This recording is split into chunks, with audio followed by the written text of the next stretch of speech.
January regular budget committee meeting. And I want to thank our staff and my fellow committee members, Leslie Moriarty, Harry Fisher, David Weisbrod, for being cooperative in the rescheduling and for all the special help that Pete Minorski, Roland Geiger, and especially Samantha Longo provided to make today's meeting work. Again, amended from, or amended, but for rescheduling from Tuesday. We have a couple of changes to our schedule. Our fire chief will be unable to attend today, so we are deferring the two fire department applications, one for release of conditions and the other for additional appropriations, PD3 and PD4, from the January Budget Committee agenda, and they will be coming in February for those particular items. They were coming also to give an update on the Round Hill Volunteer Firehouse remodeling, and I believe that particular section, since it's being done by David Chas, will continue. So with that, again, I'm Leslie Tarkington, the chair. We're beginning the meeting. It was at 9:09, and our first item will be to go into executive session to hear two cases, Shannon Becker versus the Town of Greenwich and Chubb National Insurance Company versus the Town of Greenwich. Do I have a motion to I'll go? make the motion to go into executive session at 9:11. Second. Motion made by Leslie Moriarty, seconded by Harry Fisher at 9:11. Those in favor? Aye. Hey, Elliot, would you close the door, please?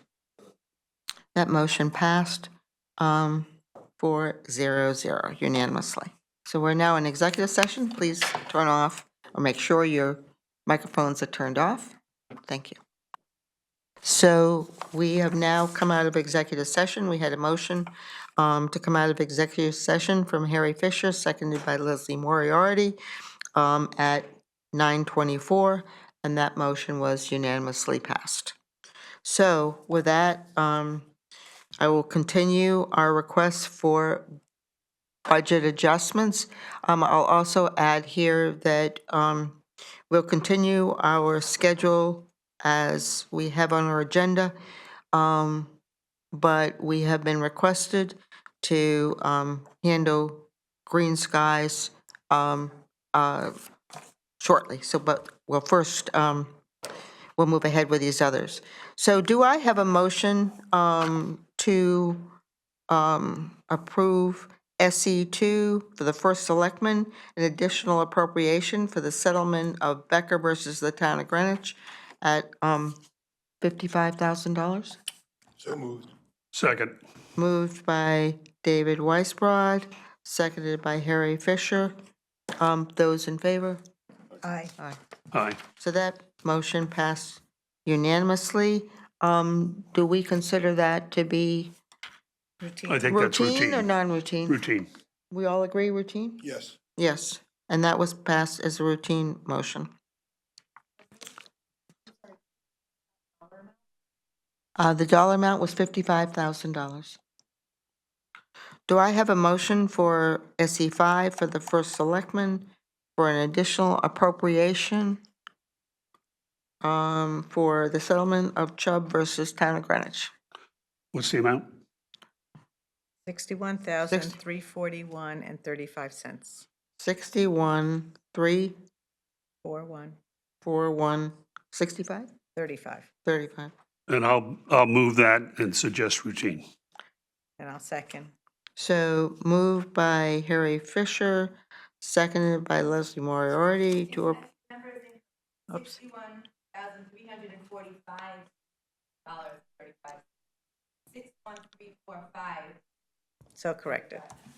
so I have a motion from Harry Fisher, seconded by Leslie Moriarty. You both agree with that Yes. amount? Can I ask one question? Are both of these settlements coming from the risk fund? Yeah. For $61,345.35. Those in favor? As a Aye. routine item, those in As a favor? routine. 400. So thank you very much. Appreciate it. Okay, Can I suggest we go back to Green Skies, because Abby's got at 10 o'clock? that's exactly what we were going to do, but I figured we might as well get our other two, Yeah, so okay, we get, fine. the Thank you. others two can leave. So our next item, and we had asked, Green Skies was not an executive session item, but we were asked, since our law department was here, for the other two items, if we could continue with that. So do I have a motion to, or do we need a motion to move this Right now, it's, up from we should. old business, and to handle it at this? So, I'll make that motion to, so Leslie Moriarty has made a motion to move Green Skies up for discussion, seconded by? Second. Seconded by Harry Fisher. Those in favor? Aye. And that motion is passed 400. So I welcome for discussion our Assistant Town Attorney, Abby Wadler, and for the very first time, our new Town Administrator. No, you were once before us, I think. We would, really? Veteran at this now, yeah. I was, oh. Well, welcome back, Kate Bush, our Town Administrator. Thank you, and we appreciate your taking us out of order. Adam Teff, who's been our advisor on items. turn on the mic. Adam Teff, who's our advisor, is standing by. Could I put him on my cell phone? So, Is that the best way to do it? I think so. Yeah, if that's okay. Okay.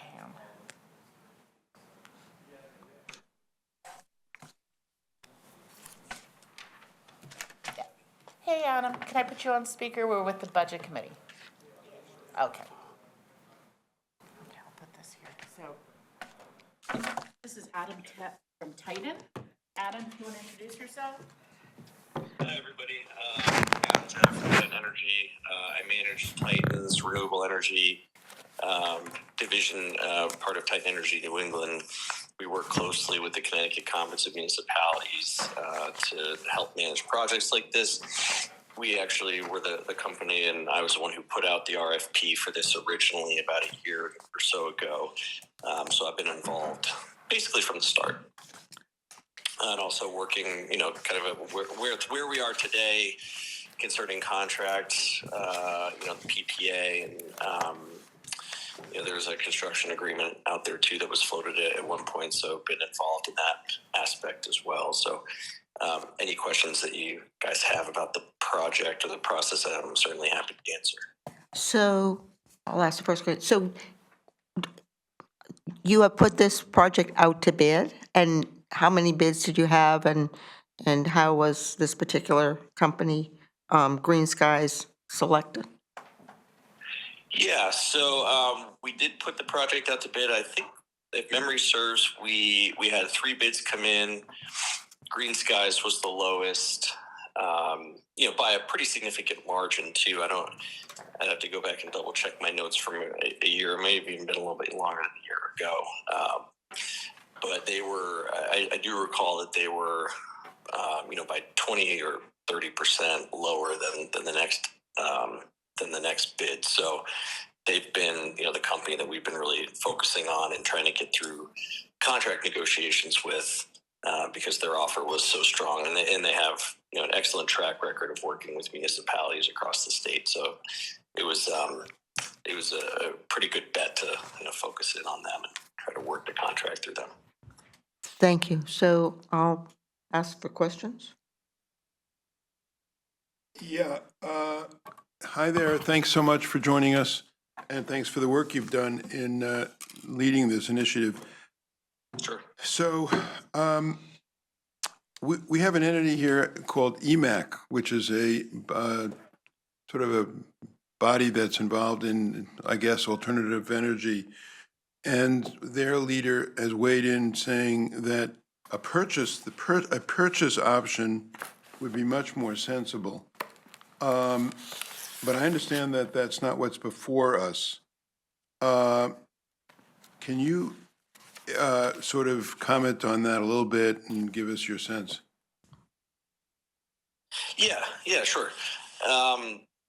So for municipalities, given that these kinds of things are discretionary, and typically what I normally see most municipalities try to focus their capital reserves on are projects, that are not discretionary. Really there's sort of always something, right, that needs to be paid for out of pocket. And if you have an opportunity to do a project like this where you can save a significant amount of money and also put the responsibility of ownership, the maintenance, not just necessarily, funding the construction and things like that, but performing the maintenance over time and really being responsible for the operations of the system. Most municipalities opt to let the installer take that role. It's basically I'm indifferent. I just want to say right off the bat, I'm indifferent as to which direction the town will ultimately go. But like I said, normally for municipalities, when there are significant savings and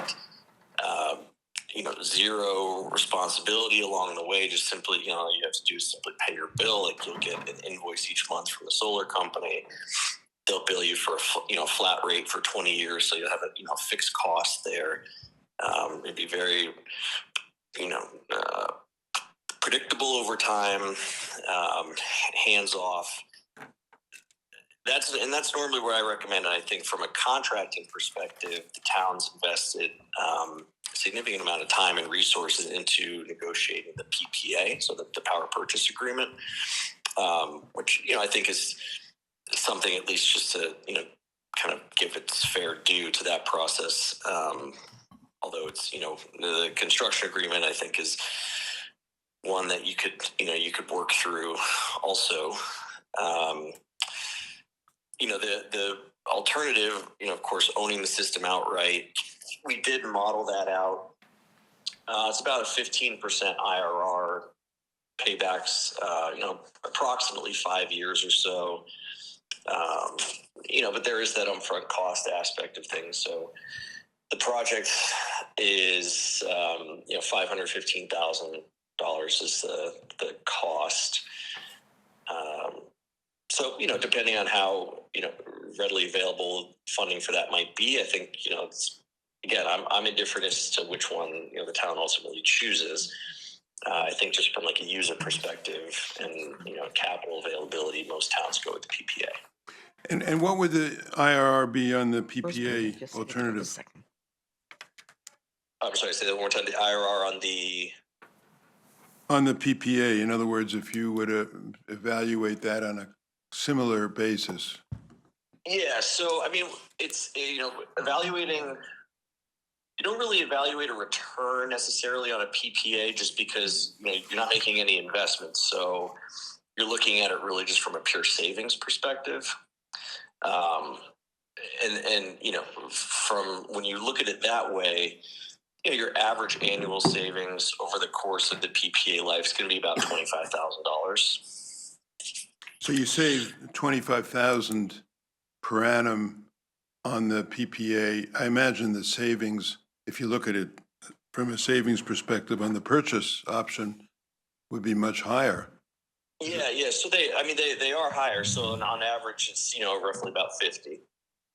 Right. So the question is, which is the better economic option? In one case, you have double the savings. In one case, you have a 15% IRR, which is pretty good.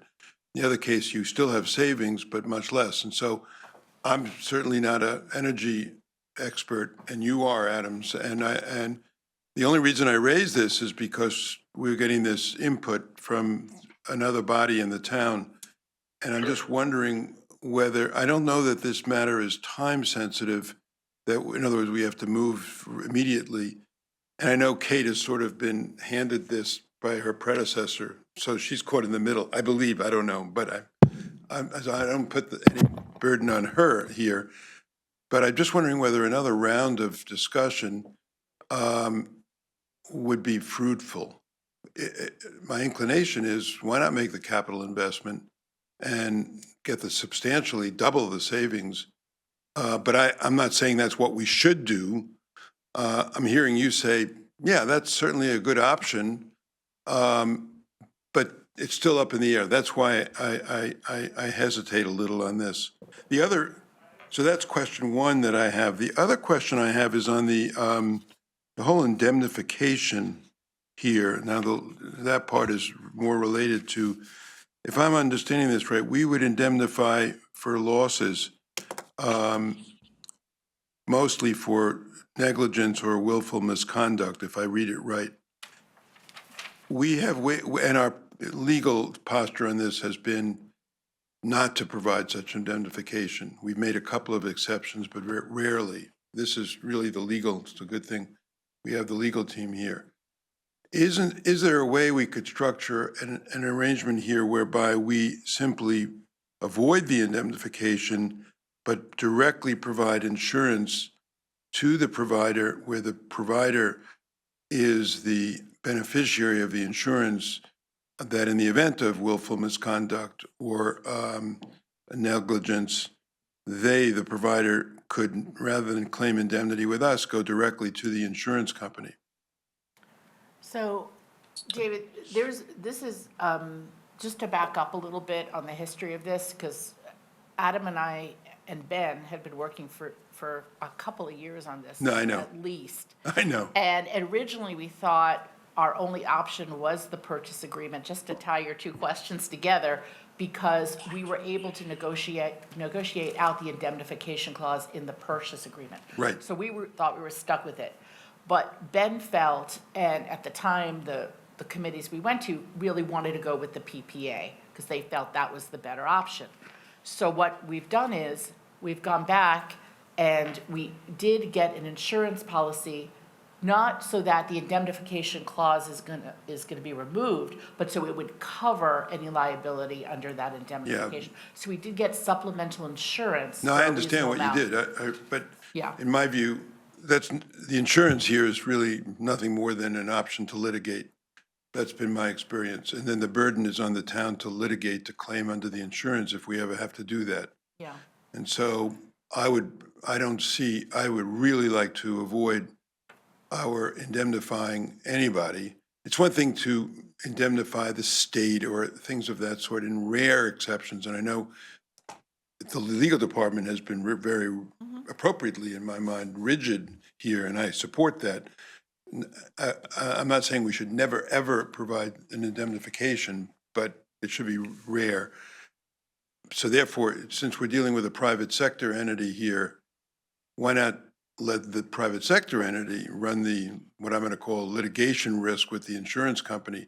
You have to, let them be the beneficiary. They can phrase the insurance any way they want. And of course, we have to pay for that insurance. I don't know whether that is part of the savings when Adam does his calculation, whether he brings into. I did, yeah, That- I that did, is- that's part of it. Okay, good. No, that's good. So the two, and of course, the other benefit of the purchase option, which may have economic benefit, is we avoid the whole indemnification issue entirely. So for these reasons, I would really love to see, we have one of our colleagues, Matt Deschamps, who's on the BET, who's the liaison to the EMAC, who's been spending time on this whole issue. We haven't talked about this as a budget committee, and maybe others don't view it the same way, but I could see his playing a little bit of a role here, and also, bringing in the EMAC personnel. I'm not saying that's the way we will go. I have the greatest respect for you and Ben and the work you've done. I didn't realize it was 2 years. At first, we're hearing of it in the last couple of sessions. So the last thing I want to do is to interfere or disrupt the excellent work that you're doing. But in this case, given some of the other input we're hearing and the fact that we could avoid the indemnification matter and get a very positive IRR, maybe it's worth another expanding the discussion to include the EMAC folks or Matt from our BET team. That's my view. Quite frankly, I would prefer my preference would be Matt, as he is our representative. fine. Of, of the committee, No, so, that's, I no, mean, no, that's, at least if it's a first step. I agree. Leslie, next, and then Harry. Following on the purchase option, I think it should only be considered, though, if the two operational issues that, I'm sorry, Mr. Teff, going out of his, forgetting the first name. Adam, yeah. Adam, sorry, my handwriting's terrible. That Adam identified. One is performing the maintenance. We would want to make sure we could have a contract which would cover all of those same services, that, again, the town's not taking on that responsibility.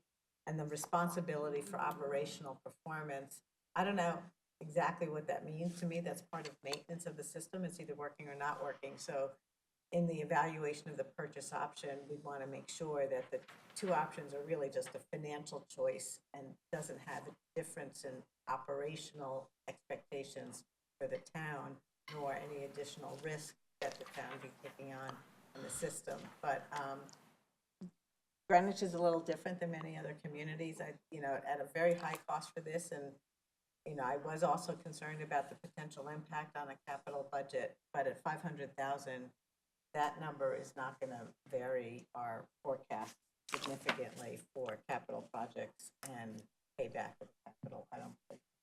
And we'd have 25,000 a year to do it. So, do you have more questions, or No, go? that's it. Harry?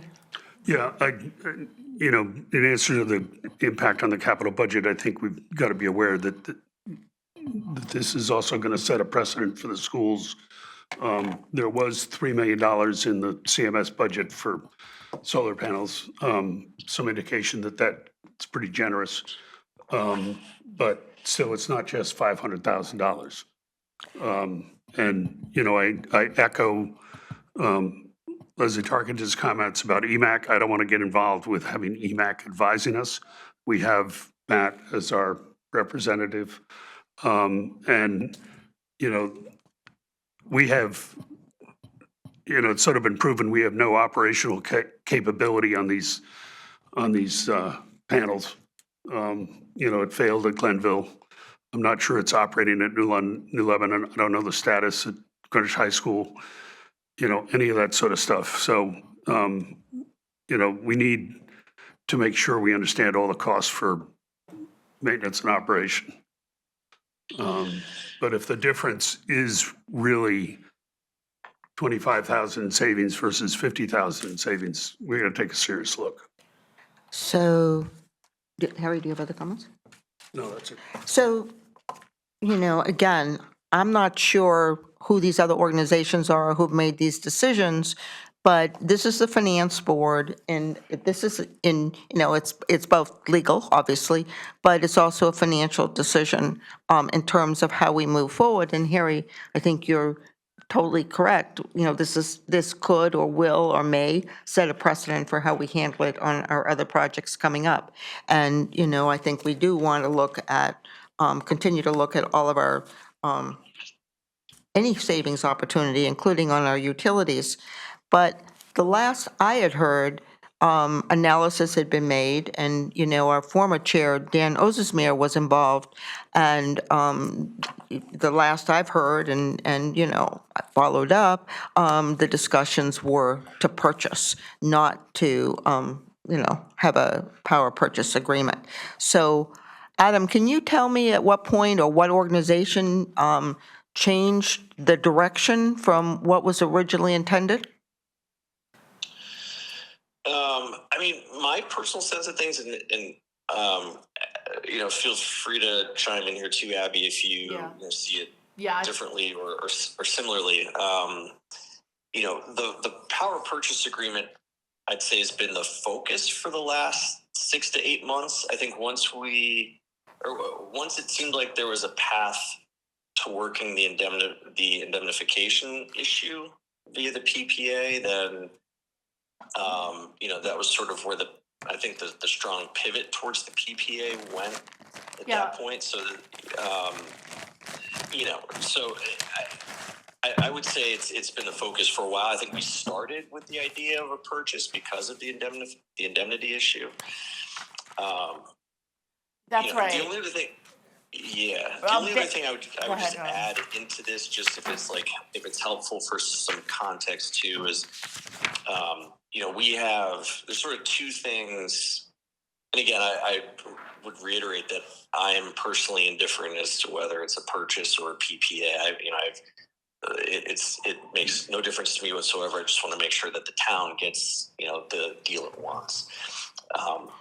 The only thing I've been dealing with over the last couple months, and I think may just continue to be something that would have to be addressed eventually, is keeping the project cost locked in as quoted, because we are basically at a year and a half since this Green Skies put their bid out, and there have been some not insane but certainly a little bit of project cost creep since then. So I'm trying to keep a lid on that. And the other thing too is we will eventually run out the clock on the incentive that we've locked in for the project.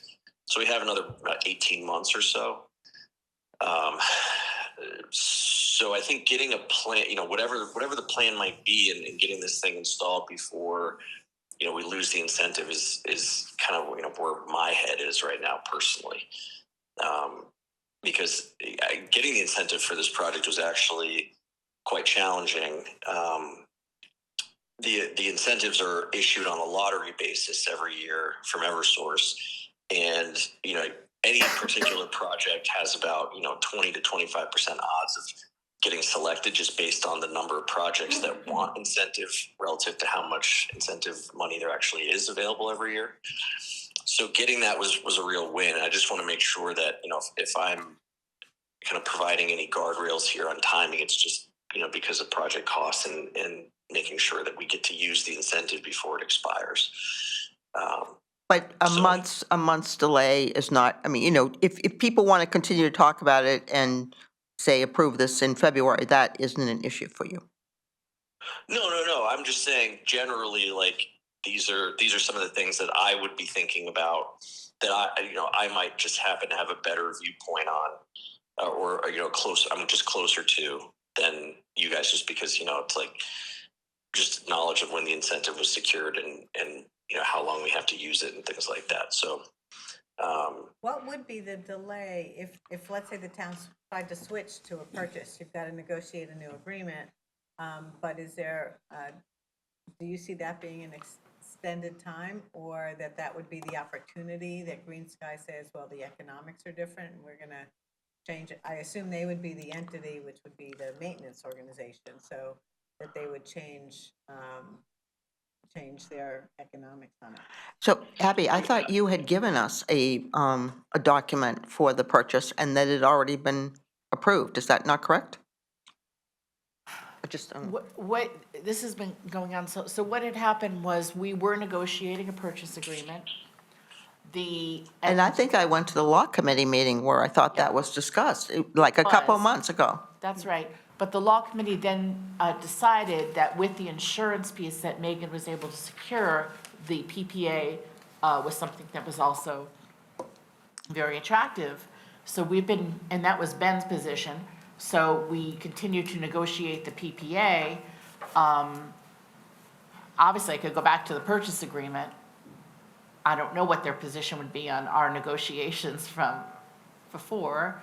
I can tell you the PPA is like a merry-go-round. They've had 5 different attorneys over the last 2 years, and even as recently as this week, I got a new red line, which I've shared with Leslie. So, yeah, we With could all pin the- them both down, but will the purchase agreement be what was presented before? I don't know, because it was my understanding that the PPA was the preferable agreement. We proceeded that way, Thank you, Abby. yeah. Wait, just, Kate, did you have something on this topic? Well, I don't think it'll take us 18 months, if that's the timeframe for I'm sorry? where we might. I don't think it will take 18 months for us to come back. Yeah. But I just want to go back to some of the comments you made. One of the concerns is that will this $500,000 expenditure, first, I know you're not fans of interim appropriations, so there's that consideration, but will it shove something else out? another worthy project where we could do this with no upfront costs. So I'm hearing that you don't believe it would. So, So- may I just ask a question, because I don't know the answer here. I know all along there was a consideration to use, solar at Cohen East and Greenwich Civic Center.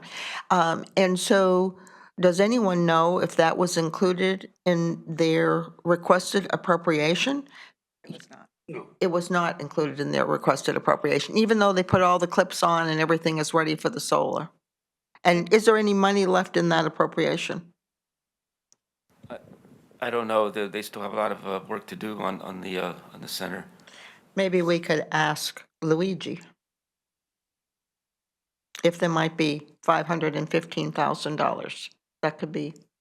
Well, But I also want to come back. Okay, I don't mean to interrupt you. Do you have more to say? No? And then I will get to, Elliot, but do you have something to say? yes. On the same topic? On the same topic, yeah. There's not a single project in the capital budget that has a 15% IRR. I mean, we have to, when you build Old Greenwich School or improve Riverside School, there is no IRR. So I think that the notion of what's in the budget for this and so forth is of interest, but not really what's driving this. This is a relatively, in fact, it is a unique situation. We're having a capital expenditure with a very attractive IRR. So the notion that it would, quote, crowd something else out, I think, I hear what you're saying and I know why you're saying it, but I think that's absolutely the wrong way to look at this because, there are no other capital projects that I'm aware of, not one, that has a revenue component or an IRR component linked to it. So that's the way I think we should be thinking of it. The real concern is the maintenance aspect and at least the capability of the town, as Harry was saying, in terms of the other instance where we had solar, the capability of the town to do the maintenance and the costs associated with the maintenance and the infrastructure for, all of those are questions that would worry me more than budgeting issues here, but that's just my take. And you should be concerned about that because that's the risk we would take on if we purchase the system rather than do the power purchase agreement. Yeah, no, that's exactly right. But I So, think letting Matt take a whirl at this, as Leslie suggests, letting Matt take a whirl at this, as, he's pretty quick, could unlock this. And then I think we'd be ready to move pretty quickly. You've done all the groundwork so well over the last couple of years, so I think once you get that done, it should move quickly. so I want to come back to another issue that David raised, and this was an issue that, I've had too, and that is, I'm very concerned about the use of insurance for indemnification. We have, after much pain, determined that we would use insurance for indemnification of our, I think mostly state government. I don't know if there's any federal involved, but I think it's very dangerous to move now to the private sector and start indemnifying corporations. So I had, noted that before too, and I am not confident here that we should be doing this, and I do think it needs further discussion and consideration about these precedents, number one. Number two, this is really obligating the town to pay for this for 20 years.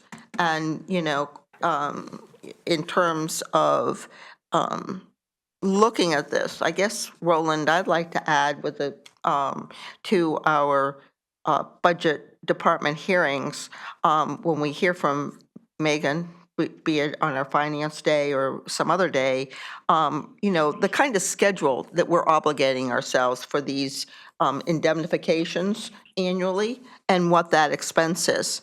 And number two, where are we approving the appropriation for the insurance?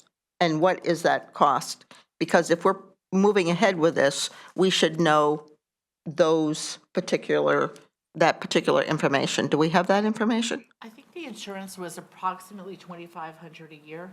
for 20 Yeah, years. Yeah. For 20 So years. I have, So we're obligating the town to do this in a legal document without ever knowing, that might work this year or next year, but we don't know whether that's going to work in year 11 or 13 or 14.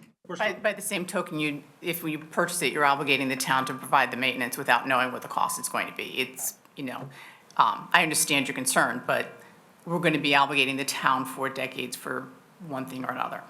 Correct. I mean, I do agree with that, too. I'm going to, I had a couple more questions here, but I'm going to come over here to Elliot, because he raised his hand. We don't want to get too far away from whatever point he had. Need a mic? So I'm asking Elliot Olchek, one of our BET members who's sitting. So I don't even have to get up. Excellent. Thank you. I actually had some questions along the lines that you were getting at, Leslie. And I was just wondering if, Adam, if you could drill down a little more into the PPA. Is this a take-or-pay contract? Is the term 20 years? Is that correct? And does the town have, excuse me, does the town have a right to buy the equipment at a depreciated price at the end of the term or at any point during the term? yeah, so the town, there would be a schedule, like a buyout value schedule along the way. So whether it's, year 5, year 8, year 15, whatever the case might be, there would be the opportunity for the town to do that. In terms of the PPA itself, it's, for every kilowatt hour that's created by the system, the town would purchase that at a fixed price, and that's a 20-year term on that contract. So, if And for that's some reason- take or pay, correct? That's a take or pay contract? Mhm. Is that the document that Abby has been working on? As I look at the document that Abby, more questions, I'm going to come back to you, Elliot. As I look at the document that Abby is working on, it looks like it's more of a document for a capital lease than a purchase agreement. I don't know whether there's a separate document here, but there's certainly the way the terminal value is to be valued would appear to me to be more like a capital lease than a purchase agreement. So again, and I think as Abby's pointed out, the document that we received has some comments in from Green Skies, but they haven't accepted necessarily all our comments, and, we don't necessarily want to accept those. I'm putting words into Abby's mouth. But what concerned me was overall, when I read this document, I said, oh, we have a capital lease. And so I think it's fair, Kate, I think I can say here, that I did come back to Pete and to Kate and said that I would really like to see how this will be booked on the town's balance sheet, because just as Harry says, this is setting a precedent for how we will be doing these projects in the future. And, capital leases are, something you do put on your balance sheet. And quite frankly, I have very substantial experience in working on terminal values on capital leases since under my watch, we had many come off lease, having done the very first ones, people prior to me, and it was a very complex issue. So I expect that this is going to be on the early stages if we move in this direction, but I am not confident that this is the right document for what we're now discussing for the power purchase. But, again, we need to go back and and fully understand the documentation for this. Yeah, Leslie, that's correct. I mean, this is not the purchase agreement. I've been working on the PPA because I thought that was the direction that we were going in. So the document you have before you, the red line version, is the PPA document. I do have the latest version of the purchase document, which I submitted to the, a couple of meetings ago to the law department. We can go back to that, but my understanding is we were going with the PPA, so that's the one I've been negotiating. Let me stop you, Yeah. Abby. When I read that document, it looked to me like the document for a capital lease. And we can go back over why that Right. document might look that way. The PPA, I guess, looks like a capital lease, although it's not a lease. It's not, yeah. Yeah, No, it's not. So this isn't this. If you did the PPA, it would not be on the town's balance sheet, so to speak. So, but the way it's written, I think what Kate, I think what discussion was, and with P, that they would take this, and that's why I think we may need this additional time over the next week or two, to CLA, and CLA would go, or whenever there's enough information to do it, to actually opine, before we finally document the transaction, or sign the documentation on how it would look on the town's balance sheet. Right. As we discussed, I don't believe it falls under GASB 87, but I'm happy to have CLA opine on that. I think. Wouldn't that be considering that- RSM? What? Pete said that it's, leases or any of these things that are similar to that It's are under first CLA. put together by CLA, and then, of course, Thank you. that's my understanding. Can Can I just- If I'm not correct, then is this basically where we've discussed it so far? Okay. And Elliot? So I'm just trying to ask a very elementary question. I actually have financed PPAs earlier in my career, so I'm familiar with it. I haven't seen the PPA. What does this contract look like? Are we obligated to pay for power whether it's produced or not? So, for example, if No. You only buy the power that gets produced by the system. So in a worst case scenario, right, if the system's down for maintenance for an extended period of time.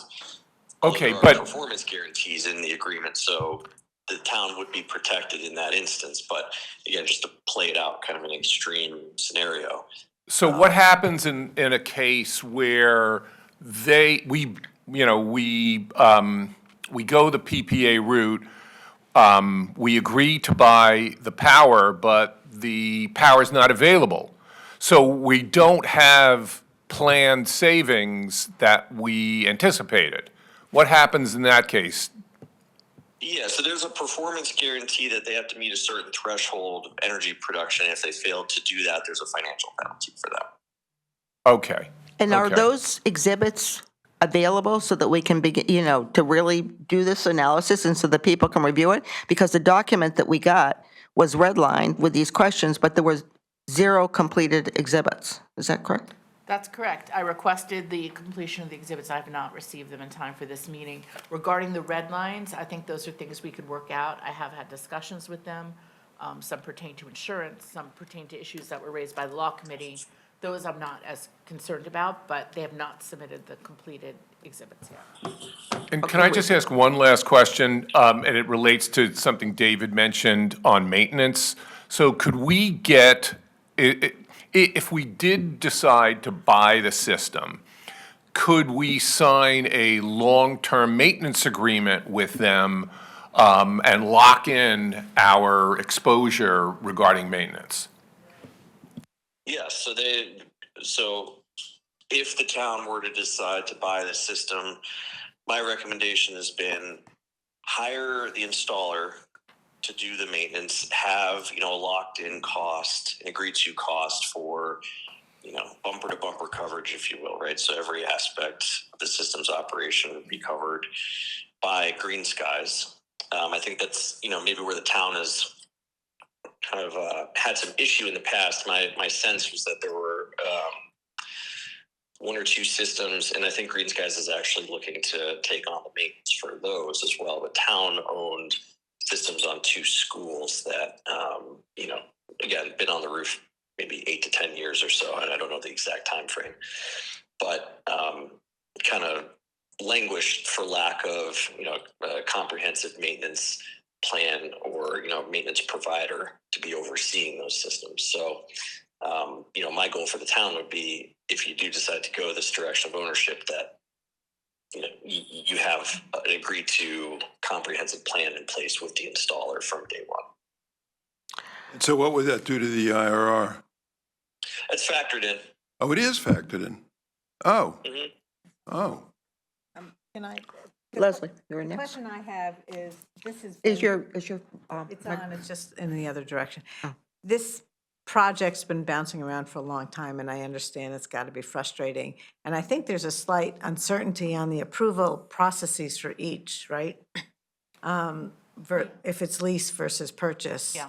And can you clarify what are the differences? If it's purchase, you need the capital appropriation, so that's BET RTM. Right, if it's the PPA, we're not asking for an appropriation, there would be none needed. So the administration can just move ahead and move the project forward. I believe so, if that's, but we I mean, certainly wanted to get the input of the I, committees. but we would need to know and be able to put this on how we're going to book it onto our balance sheet and so forth. I'm saying that's the letter of the law. You're here today because there is a financial impact and a decision to be made. That's correct. So appreciate that.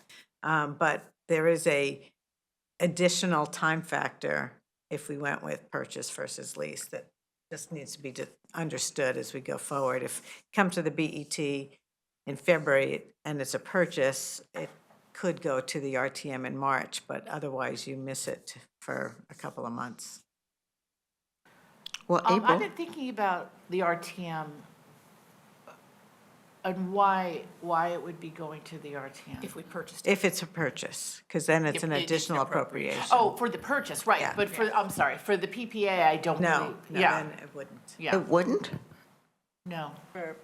I mean, it's a lease agreement, leases have to be approved by the RTM. But it's not a lease. It's not a lease for property, it's just a equipment. It's structured right now as a capital lease.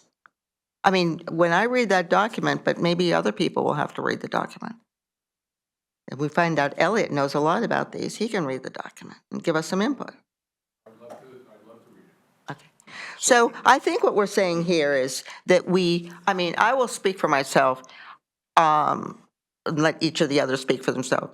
I am a supporter of moving ahead with this. There's no, I want to see the impact of it. We've always planned, or I don't know about always, but certainly there's been a plan to do cellular on, Cohen Eastern Greenwich Civic Center to begin with, also on the Central Middle School. This will be precedent setting. I think there are quite a few questions that came up today. And, I think many of these questions can be resolved certainly within the next 15 days or, certainly by prior to February 12th, which is the next budget committee meeting. If we need any discussions in between there on, talking about cellular or some of these issues, our budget hearings start in very early February, and we can always add this as a discussion topic rather than, like we're doing it here on the schedule. And I'm sure there'll be time, in the middle or the end of one of those, early days, the first week or not maybe the first Selectmen's Day, which is very early in the schedule. I don't know, 2nd or 3rd of February, to do that. So that would be my comment here, is to not take any vote today, but to work and get additional information, talk to Matt, maybe have Elliot take a look at the documents, have Abby again share, she's been working on additional ones, what the more current documents are for both a purchase, which I think was mostly done. I thought it was all done. It was. It was all done. Except my experience with Green Skies, although I know they're a great company, is they keep changing things. So I will confirm that the document I have is the document they will So why don't you accept. go back to them Yes. and figure out that with them? Yeah. And then, that's my comments. Do I have other comments here? And, I think we're done. Okay, so thank you for coming, thank you for this discussion, thank you, Adam, and without question, I think we want to move forward on this, and hopefully, by our next meeting, everything will be ready to be approved. Okay, so just to clarify, and for Adam's sake too, because we will not be going forward to the full BT next week, we'll be going back to budget in February. Correct, but in the Adam will meantime, present. I think that, to hopefully do, there'll be yeah. discussions with Adam as needed. course. And, we'll hear from Matt, we'll hear, you're going to send out the latest documents to us, you're not going to wait till the next meeting. And we're going to, so we understand exactly what we're doing, and we're going to begin to get some exhibits so that we're ready to roll. Okay. And if we need an extra session, Kate, I think people will understand that over the next week or two, and we can do that as part of the department meeting, since it's sort of a topic, solar for the town versus, a specific appropriation. Does that work? Yep. Great. Okay, thank you. Thank you very much. Thank you, Adam. Okay, bye-bye.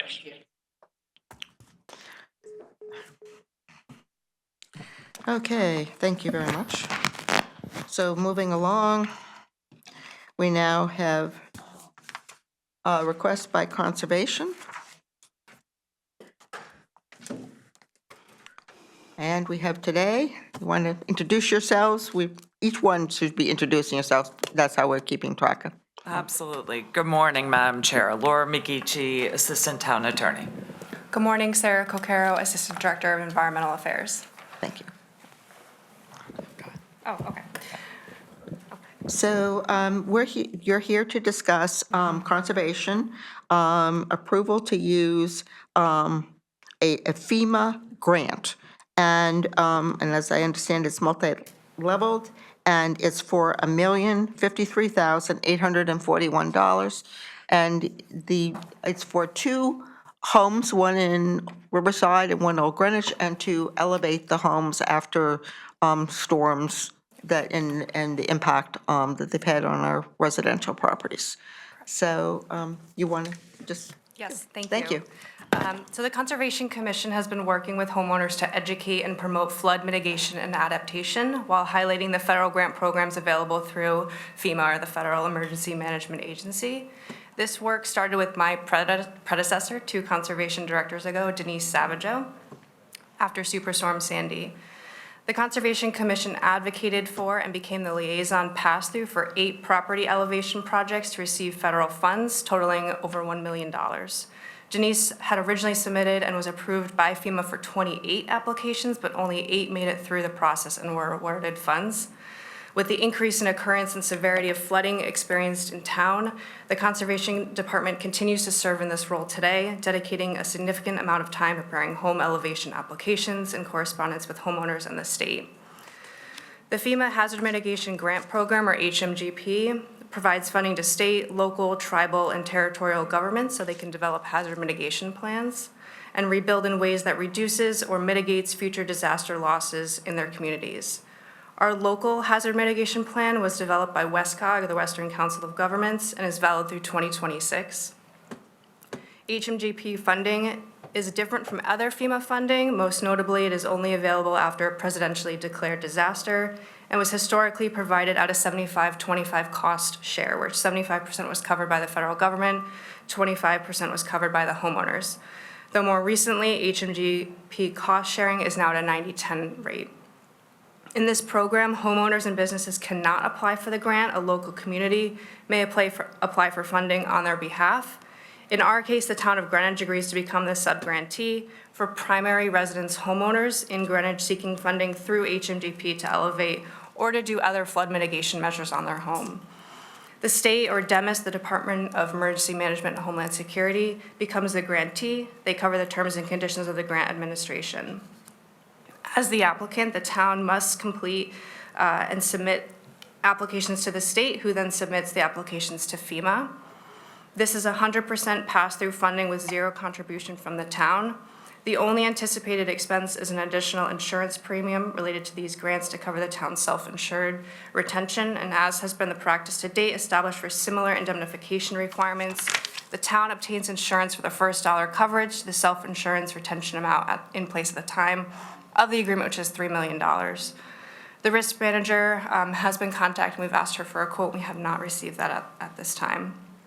So why we're here today, there are 2 properties, as Chairwoman has mentioned, that have developed applications back in 2022 and 2023 for home elevation projects through HMGP after disaster declaration from Hurricane Ida. Both were successfully awarded just recently in December 2024, totaling over $1 million combined.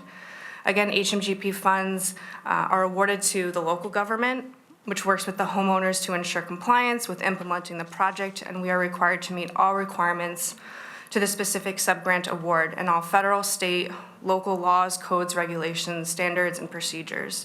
The town administers these grants through the Conservation Commission staff to provide oversight and compliance. The two projects, one is a single-family residence on Northway in Old Greenwich. The total project cost was $545,000. The remaining, so 90% is covered by FEMA, and the remaining 10% is the responsibility of the homeowner, including any cost overruns. The other property is another single-family dwelling located on Apple Tree Lane in Riverside. Their project cost total was over $625,000. Again, 10% is the responsibility of the homeowner and any cost overruns. So previously, I had started this as, my title was Conservation Resource Manager, now as Assistant Director of Environmental Affairs, and we've worked on these particular grant applications in accordance with Standing Budget Resolution number 19. Prior practice based on these FEMA disaster grant funds have flowed through FEMA to the state, to the town, and have only obtained prior BET approval to accept such grants in the past for the funding for 28 families, where the Conservation Commission submitted the applications and provided oversight, administration, compliance, and reporting. These prior grants and appropriations have always been included in the Conservation Commission budget. I'm respectfully requesting the BET accept the allocated grant funds and to authorize the first selectman or the director of environmental affairs to execute the grant award agreements and any other related documents necessary to administer these grants. As I mentioned, these were just recently approved in December of 2024 after more than a 2-year wait from FEMA. We have been told that the award period for these grants is through February 2026 on one and through April 2026 on the other. They do have the ability to request up to 2 12-month extensions. So we're asking for your approval so that we can move forward with this and the homeowners can proceed as soon as possible. After the town signs the grant awards, it goes back to the state for their signatures, and then there's a site visit scheduled before the homeowners and contractor can actually begin work. Laura McGeachy has been helping me through understanding some of the grant agreement provisions, including indemnification and obtaining the appropriate approvals, and she and I are here to answer any questions. And I will just mention too that we were at the BET Law Committee yesterday, and they voted to approve this. So thank you. Both of them, unanimously. Yes, unanimously. Thank you. Thanks. Any questions? So I was not at the law committee, unfortunately, but I understand there was one such matter some years ago where we had some difficulty with one of the owners. And we had to chase him down, and there was cost involved and so forth. My challenge here is, why would we be indemnifying to benefit? I mean, I know there's a broader objective here, I totally get that, but to indemnify 2 individual homeowners, shouldn't they be putting up a performance bond, cash guarantee, cash collateral, or some such thing? And again, we had this other discussion a moment ago, the insurance is an unsatisfactory, to me, mitigant to the indemnification that we have to provide. Yes, if I may answer that. First of all, we obviously try to avoid indemnification at all costs. I know. Unfortunately, when it comes to accepting any federal or state grant funding, it's in there and cannot come out.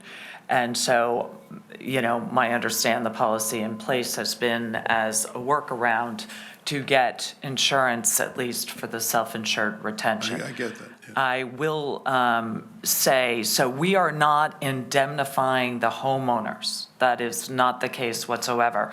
What we're doing is indemnifying the state and federal, it's FEMA money administered through the state. So we are then indemnifying, we have an additional insured for the state. But it is an important distinction.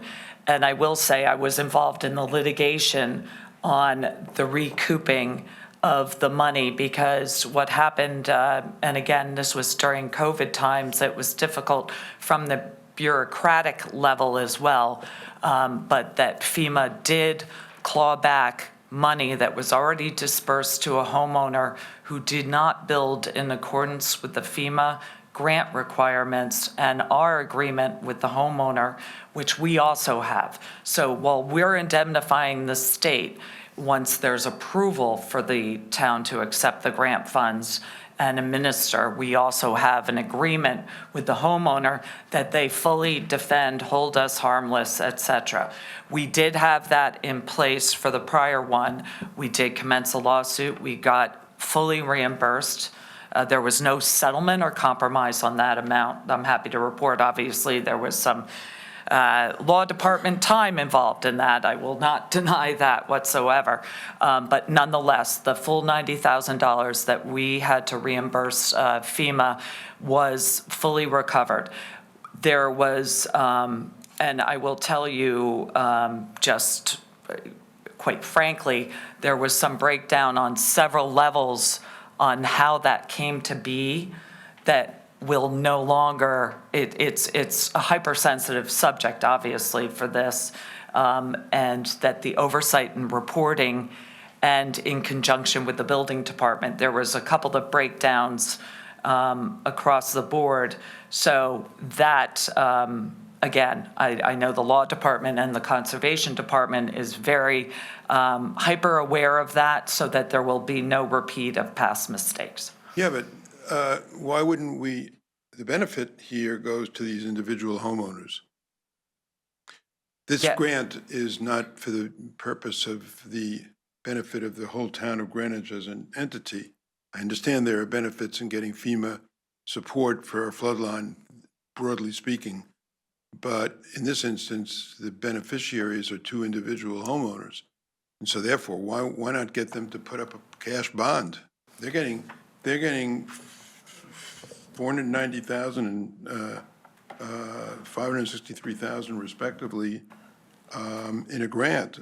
And it would seem to me that for any contingencies such as what we experienced, rather than having to litigate and chase them down and all the rest, they should put up a bond, and if we get clawed back by FEMA, we just draw in the bond.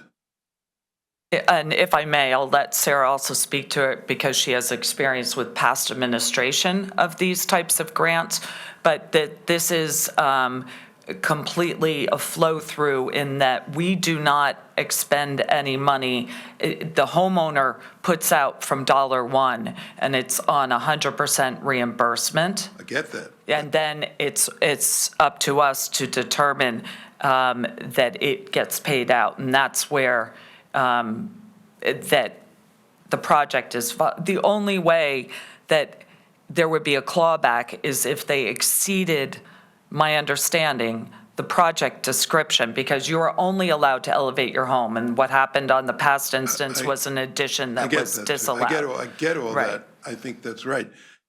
But having had an experience in the past where we had to go through all this, why should we have that exposure and the burden when we're not benefiting, the person benefiting? I mean, I know the town benefits in the global sense. Yes. I do get that. And maybe that's something that we want to explain better. And I'm not opposed to this, but the notion that we think that insurance is going to mitigate against this, it's nothing more than, as I said a moment ago, an option to litigate, as we just did. And so why would we expose ourselves to that? These homeowners are probably sufficiently able to put up a cash bond, and I know they guarantee it, but question. If, maybe just because I was at the law committee meeting and we talked about the protections to the town extensively.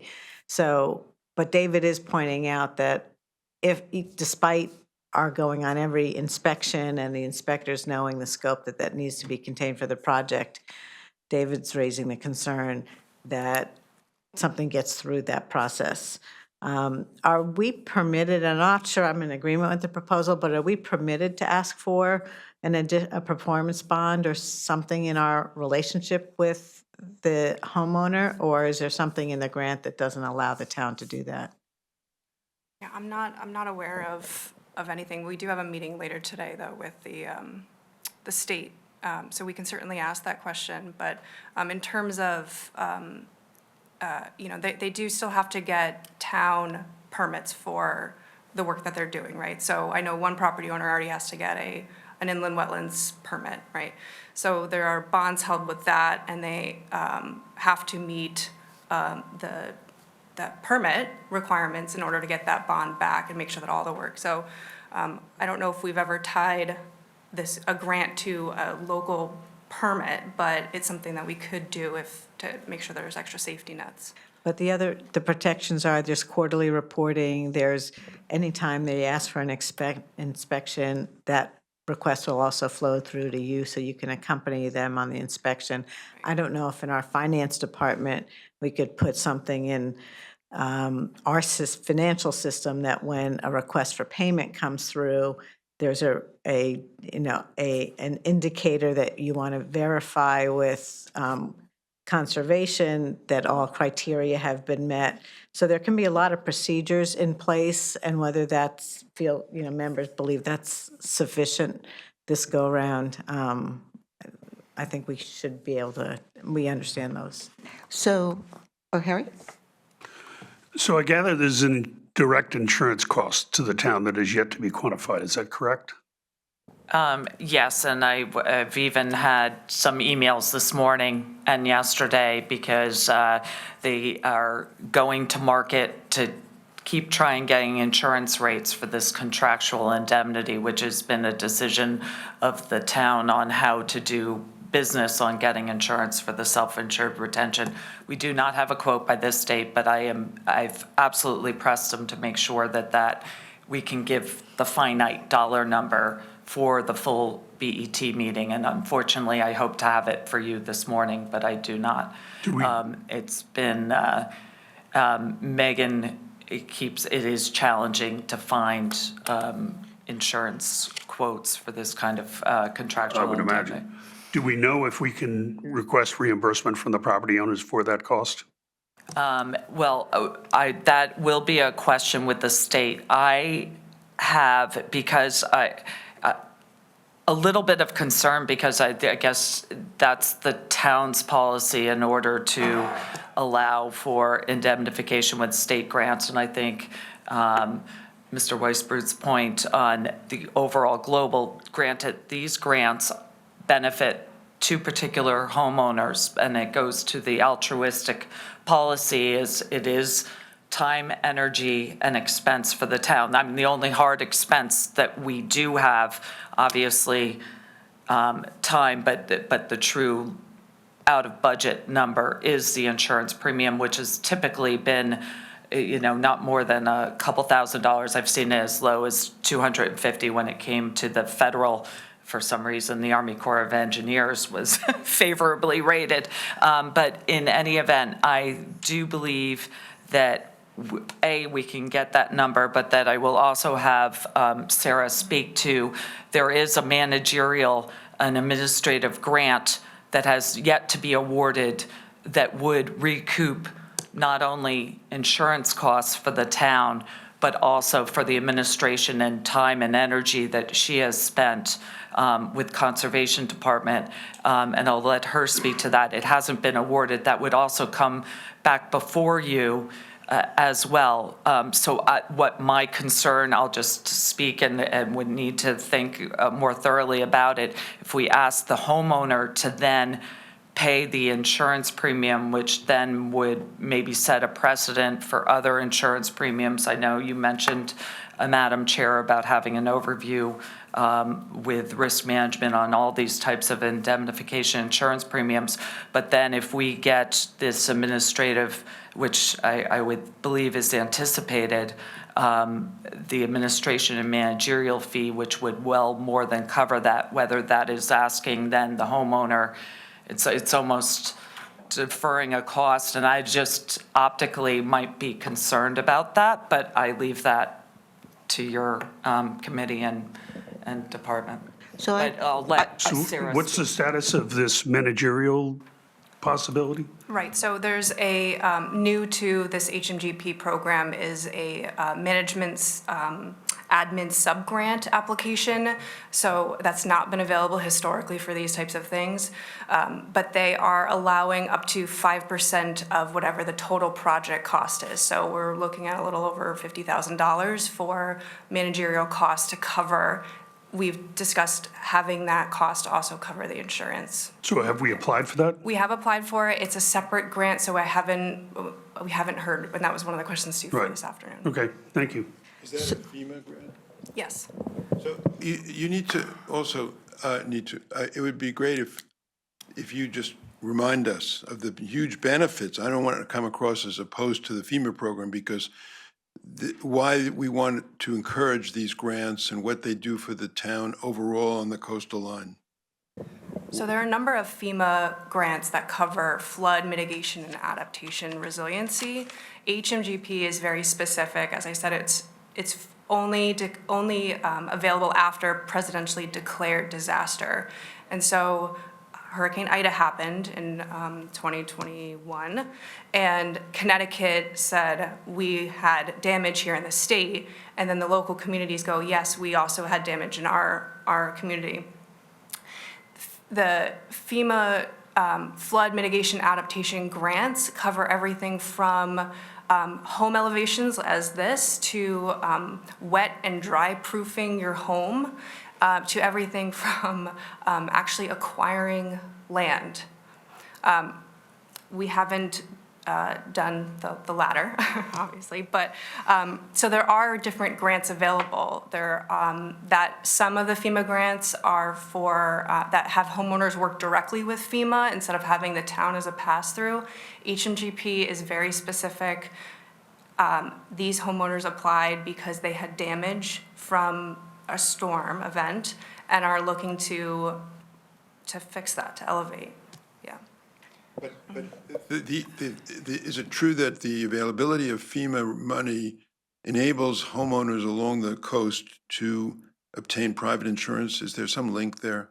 So a lot of homeowners have flood insurance.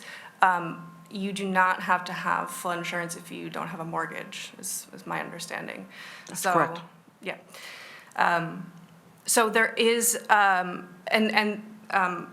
these homeowners, I know the Apple Tree has gone through their insurance claims. It's not nearly enough to cover making their home completely, I mean, their home is in a flood zone. It's had repeated, there's FEMA terms, they've had repetitive loss.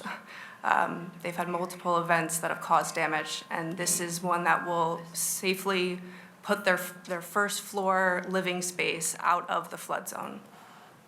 So I think these questions are good questions, David, but I think, it's not just coastal. It's anything that's a FEMA flood zone. So, we're going to be hearing from, not necessarily in this aspect of it, but the North Street Bridge. And that is in a FEMA floodplain, as are the homes upstream from it. And many of those homes do have the insurance. And as you point out, Sarah, if you don't have a mortgage, you don't need that insurance. But many people find it imprudent not to have it, even though they don't need it. So my question, actually, I think that David's questioning on, again, the cost of the indemnification. I think at Law Committee, I asked if this cost could be folded into the cost for each of these homeowners, because why should, two homeowners are getting the benefit from it.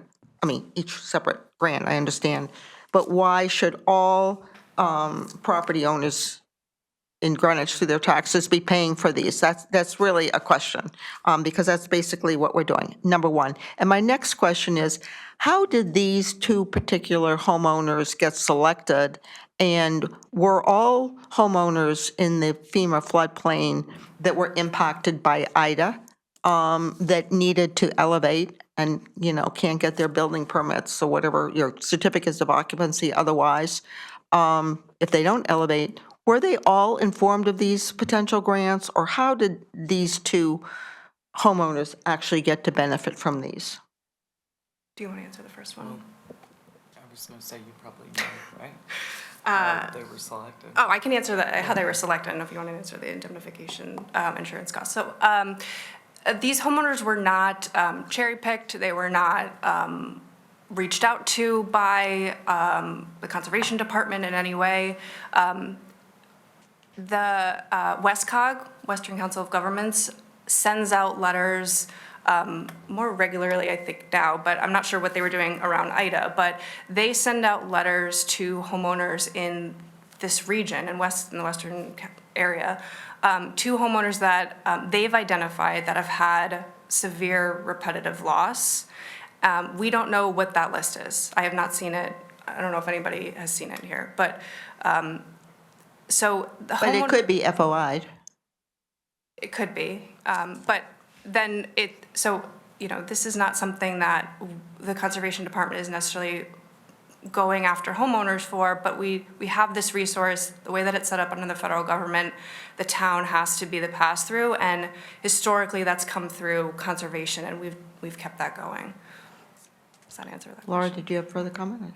Well, I'm sorry if I missed the indemnification. One thing I will say about this is at least a short time period. I mean, the insurance would only last through the period of completion, which we know is no more than 3 years at this juncture, because they have a year under the existing grant and then 2 additional 1-year extensions. So that would be the maximum. And then I would also suggest, and maybe Sarah's better able to say, but at least this grant program is sunsetting, because it was 2021 through 2026. So absent another national or federal declaration, there wouldn't be, at least unless Sarah knows, further grant applications to the town that we're aware of. Thank you. So David, your question on in the cost of the indemnification or the alternatives, how would you like to address that as we go ahead with this approval? Assuming that there's going to be a motion to I approve. think that we need to hear the answer. Can you, is there? Yeah, I think we need to hear the answer to the 2 questions. Number 1, what's the cost of the insurance? And number 2, can we lay that on to the homeowners? That's number 1. Before anybody can vote, I think we need to know those 2 pieces of information. And then number 2 is, can we seek, I don't know, a 10% bond on the entire cost of construction from the homeowners that covers the town for any, a performance bond? Any risks, any omissions, any issues that may come up. They get the bond back after the period is over, and the claim period from the, there's a sunset for health. FEMA can't put in a claim 5 years from now, right? Correct. Yeah, There's so- actually a closeout process, so that once there's a closeout completion affidavit, that's the finite end of it. Right. I mean, so I would see if those 3 things were in place, I'd be fine. So do you want to make a motion that would then carve that out? Are you saying that you'd rather get this information in first I would rather get that information in first, the 3 things I just mentioned. without approving this today? Yeah, that's my own view. I'm not prepared to approve it today. I'm supportive of what you're doing. Please don't get me wrong. I think it's great. But I really think, especially, as we think of future things of this sort, it's really not appropriate for the town to carry that burden. And I would think if I were the homeowner, I'd be very glad to post that bond. It's not a problem. Shouldn't be a problem. Harry? Do you think you can get all this information by Wednesday? Well, that's, again, because this is very time sensitive, quite frankly, for the homeowners in this grant, because again, we're at the sunset of this grant period. So, and I appreciate and will work diligently. I have to get that information. It doesn't come from me, but I will, right after this meeting. We are having a meeting with the state. I will also follow up with the the risk manager and the insurance adjuster and agent on quotes. You said that it's not until February 26th. Right, but. So this seems like this, I mean, I don't want to hold it up, that's not the goal. No, but- right, I'm hoping to, and we'll provide the information as soon as possible, and, certainly by Tuesday in advance of that information, but absolutely, I just know that, and we'll find out, that's one of the questions for our meeting with the state. Unfortunately, it's a bit of a bureaucracy, right? It took a couple of years, it just got awarded in December through, obviously, no fault of the town, but and then to set up the site inspections with the state, they can't even put a shovel to the ground, line up contractors, everything else. I imagine they probably can't even start until the summer, and then that's a 9-month window.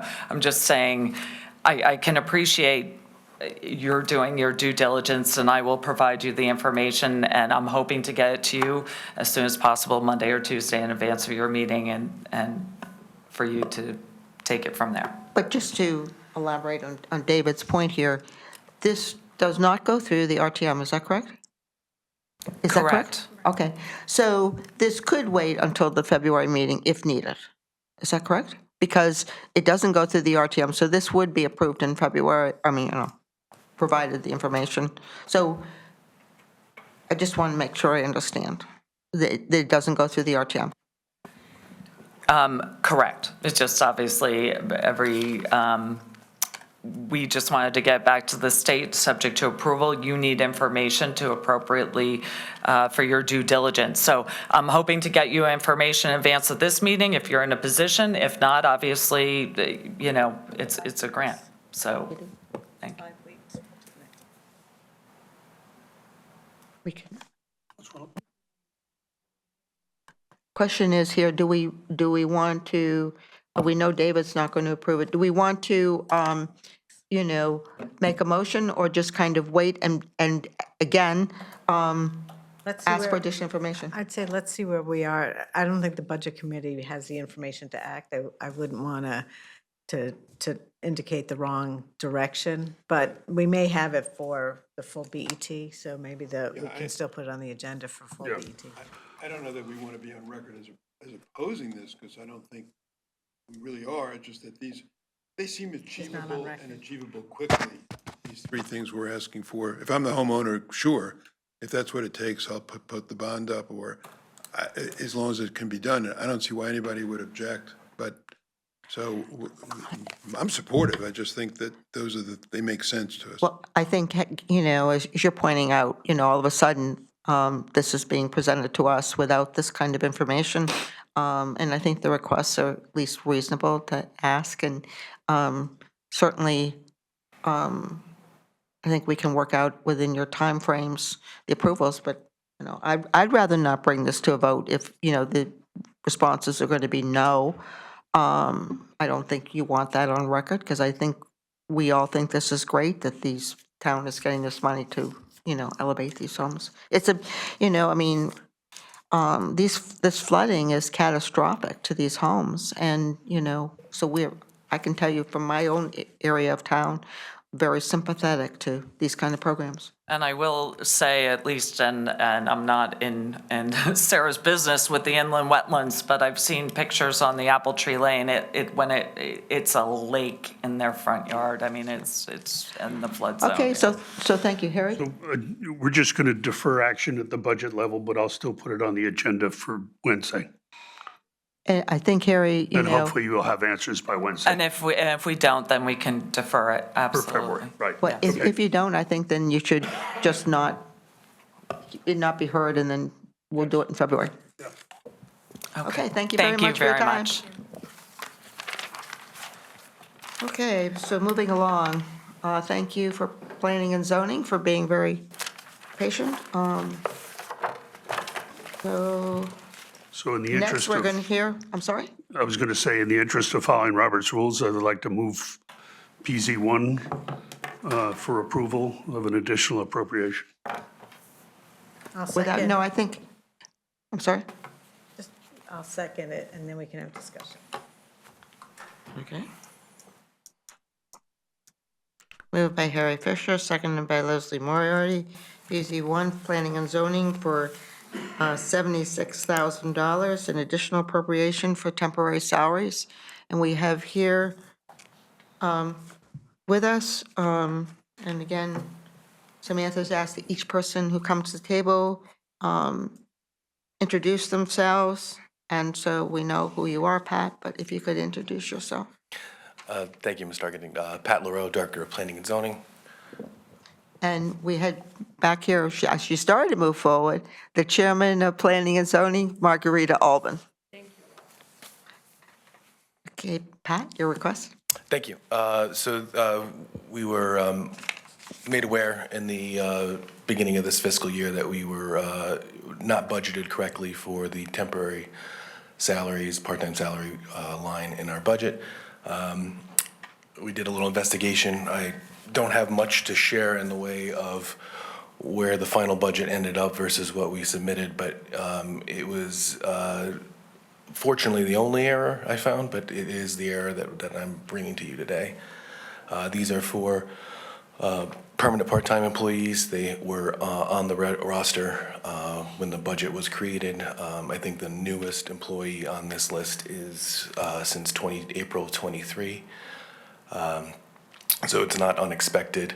I will say the number that we proposed versus internally versus what we're putting today is a slight increase, and that is because the temporary salaried employees have been covering hours lost. We've had 2 medical leaves in the first half of this fiscal year. So to bridge that gap, we've asked for some employees to work additional hours to cover that gap. But this majority of this is what appears to be an error in the budgeting. So, Any questions? Leslie? No, I did, in talking, I just checked on what the actual spending was last year, and it was close to the $160,000 level. And we didn't, as a budget committee, there's no BET action last year to change what was applied from the first elections budget. So the mistake was made prior to, in consolidating the budget at the first electment level, that the number just changed. And so I am supportive of having a budget match the staffing that we've approved. David? I'm fine. Okay, so we have a motion on the floor made by Harry Fisher, seconded by Leslie Moriarty for PZ1 for planning and zoning for $76,000. I'll take a vote. Those in favor? 400. As this is routine item? Yeah, we'll make this routine, so Thank we you, don't have Harry. to see you on Wednesday. okay. So are all in agreement that this is a routine item? Yes. Okay, so routine item, Harry has confirmed that you don't need to come next Wednesday evening. Thank you very much. Have a Thank you great very day. much. Have a good weekend. Okay, routine. Okay, so I think I know I mentioned at the beginning, the 2 appropriations, or the 2 requests that we have from the fire department aren't being heard today at their request. They're going to be on the February agenda. So Roland, can you give us an update on the economic conditions? Maybe, thank you. Big 3 are all now, the revenues are lower than they were a year ago during the same time. And if you look at the variances on the revenues, you'll see that pretty much everything is negative other than the tax collections. Taxes are up a lot through December this year versus last year. We collected $38 million in December in Excuse me. taxes. I just want to make So- sure that Samantha. So that's probably going to turn around to some degree, because we've been running about 7 million ahead.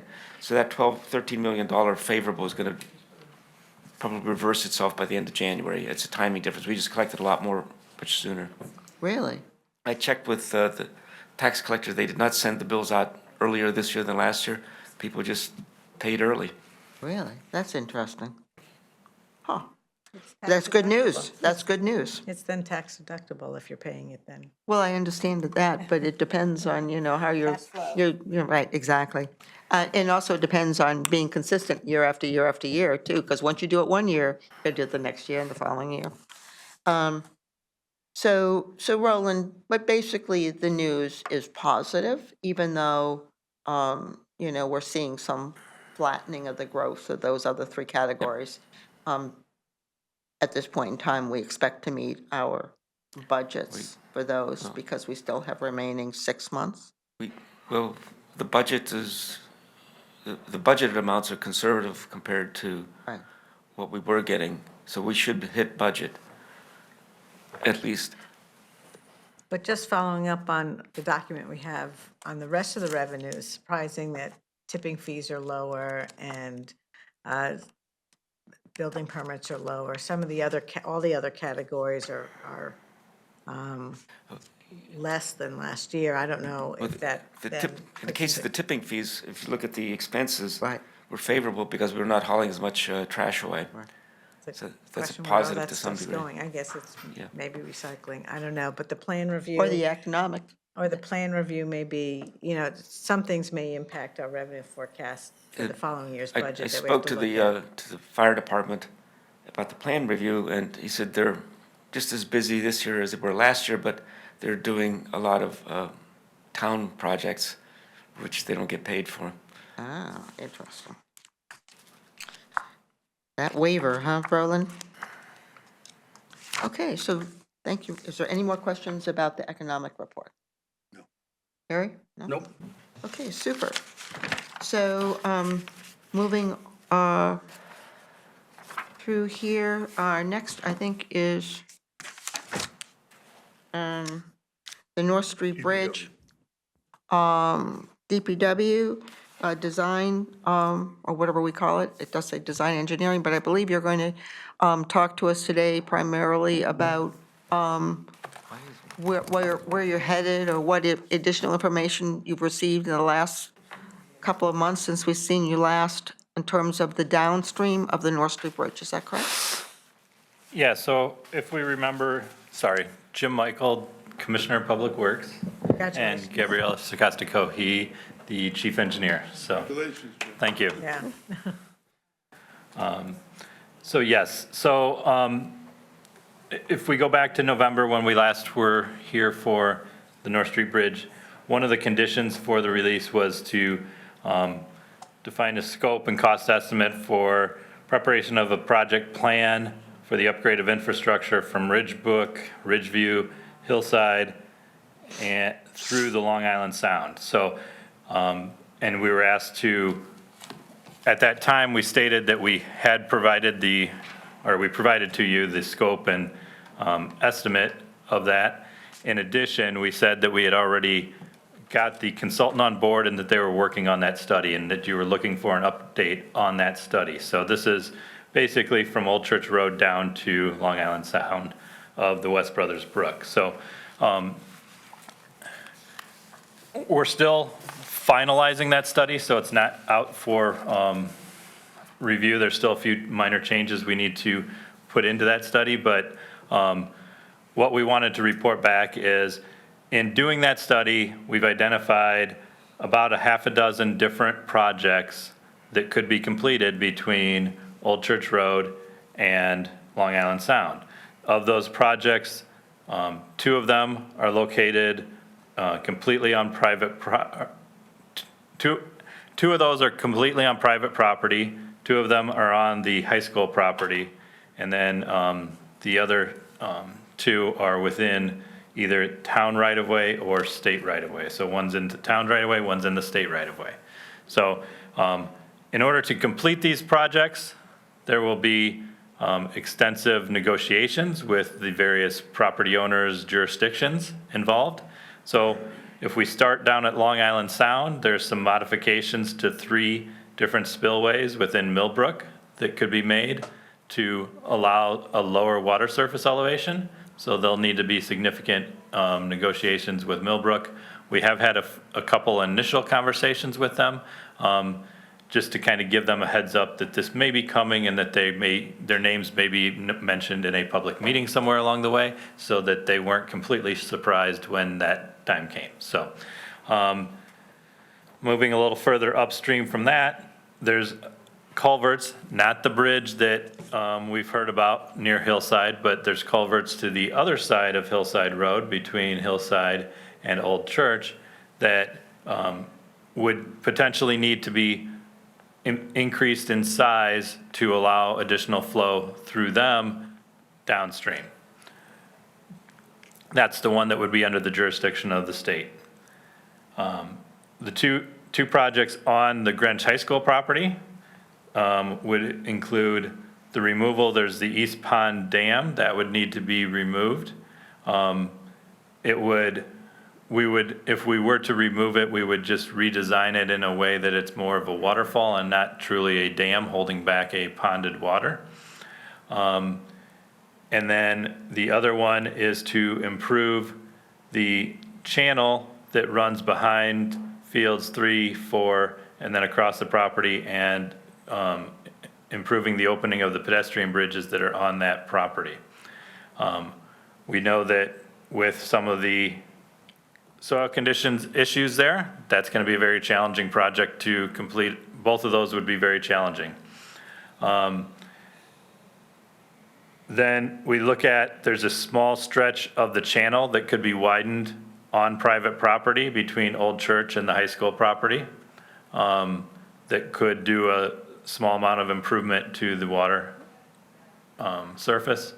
And then finally, the Old Church Road Bridge, which is located going underneath Old Church Road, that would need to be upgraded as well to have a slightly larger opening underneath. So those are the main improvements that would help to lower the water surface elevation up at North Street, and that's what the results of the study are.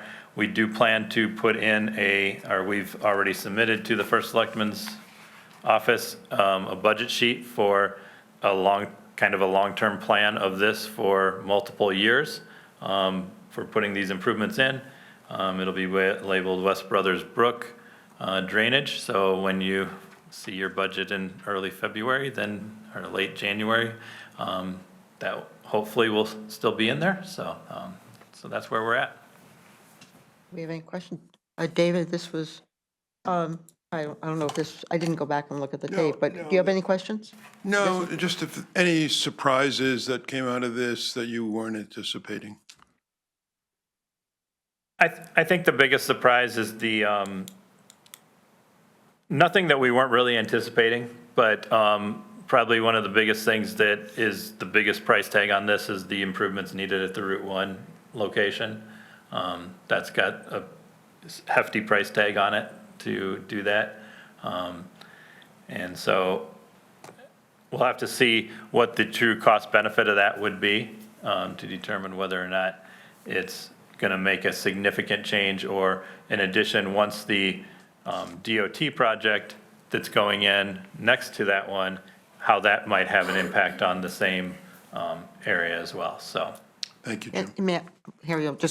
May I follow up on that one? So the question is, as I understand it, the Route 1 project is on the east side of Hillside Road, and this would be on the west side of Hillside Road at the Post Road, is that correct? So does it make any sense to work on both projects together and get the paint over at once? I mean, is that something that needs to be presented to the state, like imminently? I mean, again, I have no information other than what you've just told us now. It could be beneficial. I don't think it would be significantly time-saving. So I think it would, by doing both projects are independent.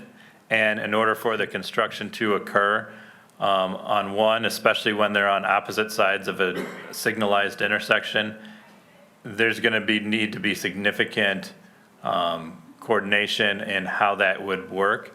And so I don't think it would really save a lot of time.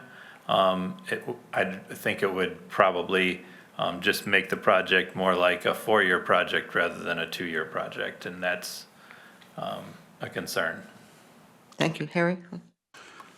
Yeah, there are flooding issues all over town. Other than the North Street Bridge perhaps sparking this study, how did DPW come about to prioritize this over other parts of town? The prioritization for this study was completed because of the needs for the North Street Bridge. And the need for the North Street Bridge was to determine whether or not we could let more water flow through that bridge? What would need to be done in order to allow water to flow, additional water to flow through that bridge to potentially allow the overall water surface elevation in the area upstream of that bridge or even downstream of that bridge to not be negatively, or to potentially be lowered overall, so. Okay, thank you. Leslie, do you have any questions? And the only thing, and there's more we could talk about in the budget as we get to this, to see the timing and the cost for all of these projects. But do they have to be done in a certain order, that you need to start by the sound and then bring it back so you're not creating problems along the way?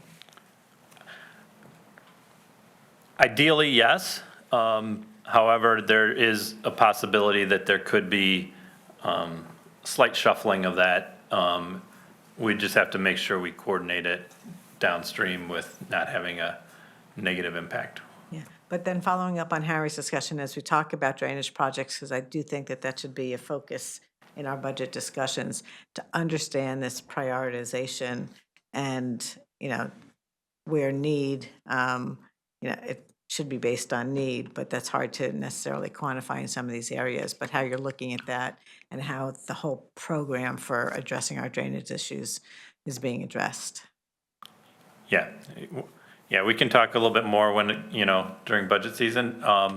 But, we do work with the Flood and Erosion Control Board. They have created a prioritization list. We've kind of worked off of that prioritization list in the past and focus on that.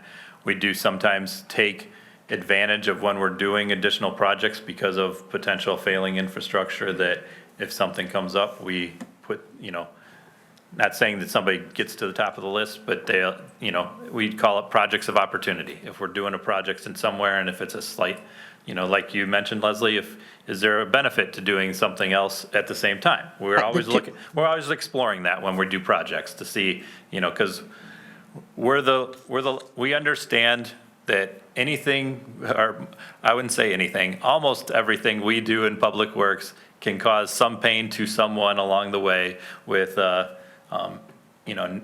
causing some concerns with the work we're doing. We hope that when we're completed with the work that we're doing, that it's an overall benefit to that area and that we don't have to come back in the very near. But if I can add, in your discussion or presentation about the drainage, if you can help us link the Flood and Erosion Board's documents and status with your project timeline, that would be helpful. Okay, sounds good. So, I know I did send you an additional email going back 2 or 3 weeks when we set up this meeting, Jim, and I do thank you and Gabriella for coming today. But I also asked what was the status, and this was my original discussion with you. I thought it was David's request, and so you and I had discussed this back late November, I guess, before the December meeting, and you said at that point, we're talking about I thought we were talking about the WMC report. So is that report now completed? I have not seen it posted on the website. I thought that's what we were going to hear about. Is that report? I'm sorry, the WMC report for the bridge. Is that now posted? Is that available? I thought that we were waiting for that final report. So that document is not,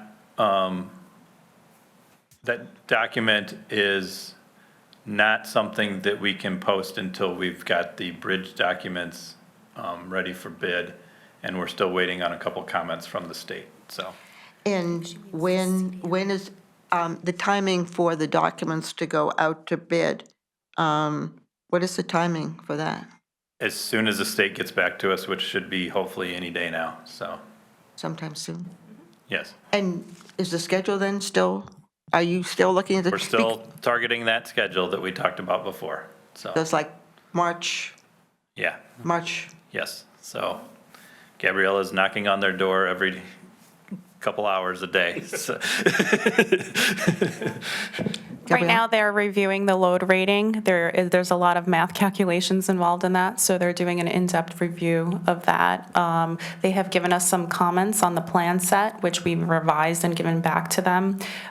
They're doing a really in-depth review of the whole project plan set on their part. So we've addressed everything, so we're just waiting for the authorization to bid. and do they also confirm that it doesn't have any impact on the both east and west of the bridge, or whatever we want to call it, nor upstream, downstream, Yeah, that's included in our design. Yes. but in their review too? Yeah. Yeah, they'll look at that. Is there any other questions? No, we thank you very much for coming. Thank you. And we'll be seeing you on I think it's the 11th of February for the Yes, thank Department of you. Public Works, Yeah, thank you. Department Day for all the different departments. Yep, thank you. Again, congratulations, Jim. Jim is our new Commissioner of Public Works, effective January 1, right, Jim? Thank you.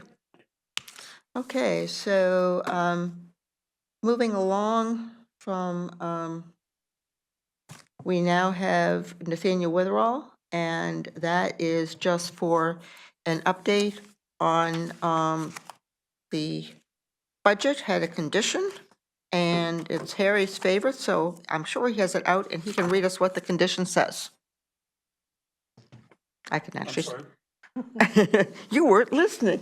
I said this, we're going to hear from Nathaniel Witherall right now, and this isn't, it says T&W condition update, and I thought that it would, I said Harry has the condition up there and visible, and I'm sure he'll read it to us what the condition says.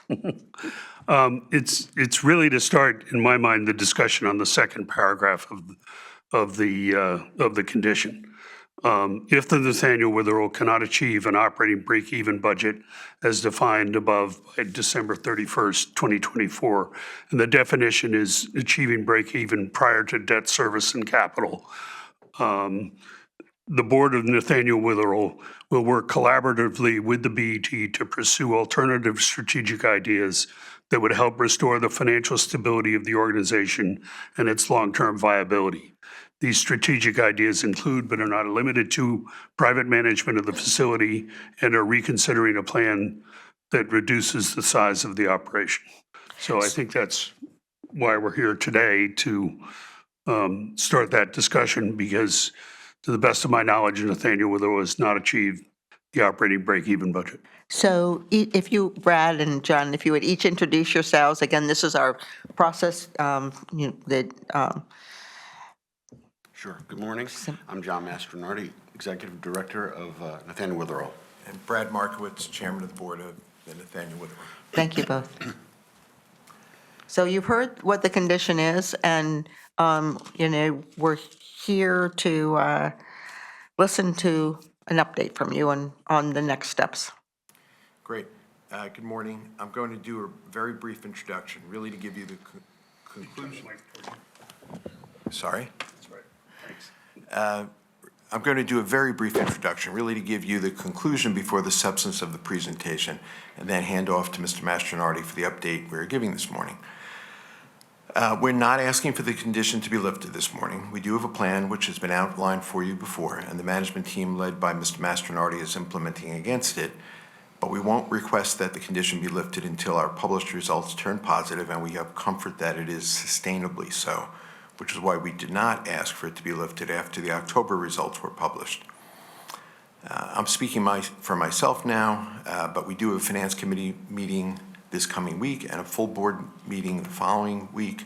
I personally do believe that it would be constructive and useful and appropriate to go forward at this time with a work group along the lines of what was contemplated in the budget condition, and be happy to discuss how to do that in this forum or otherwise. Mr. Mastronardi will provide you now with the update you requested. As he does so, I ask that you hear his update in the context of current fiscal year performance, which is more than $1 million ahead of last year's performance and is on budget for the current fiscal year. It's been many years since anyone could make that statement about Nathaniel Witherell.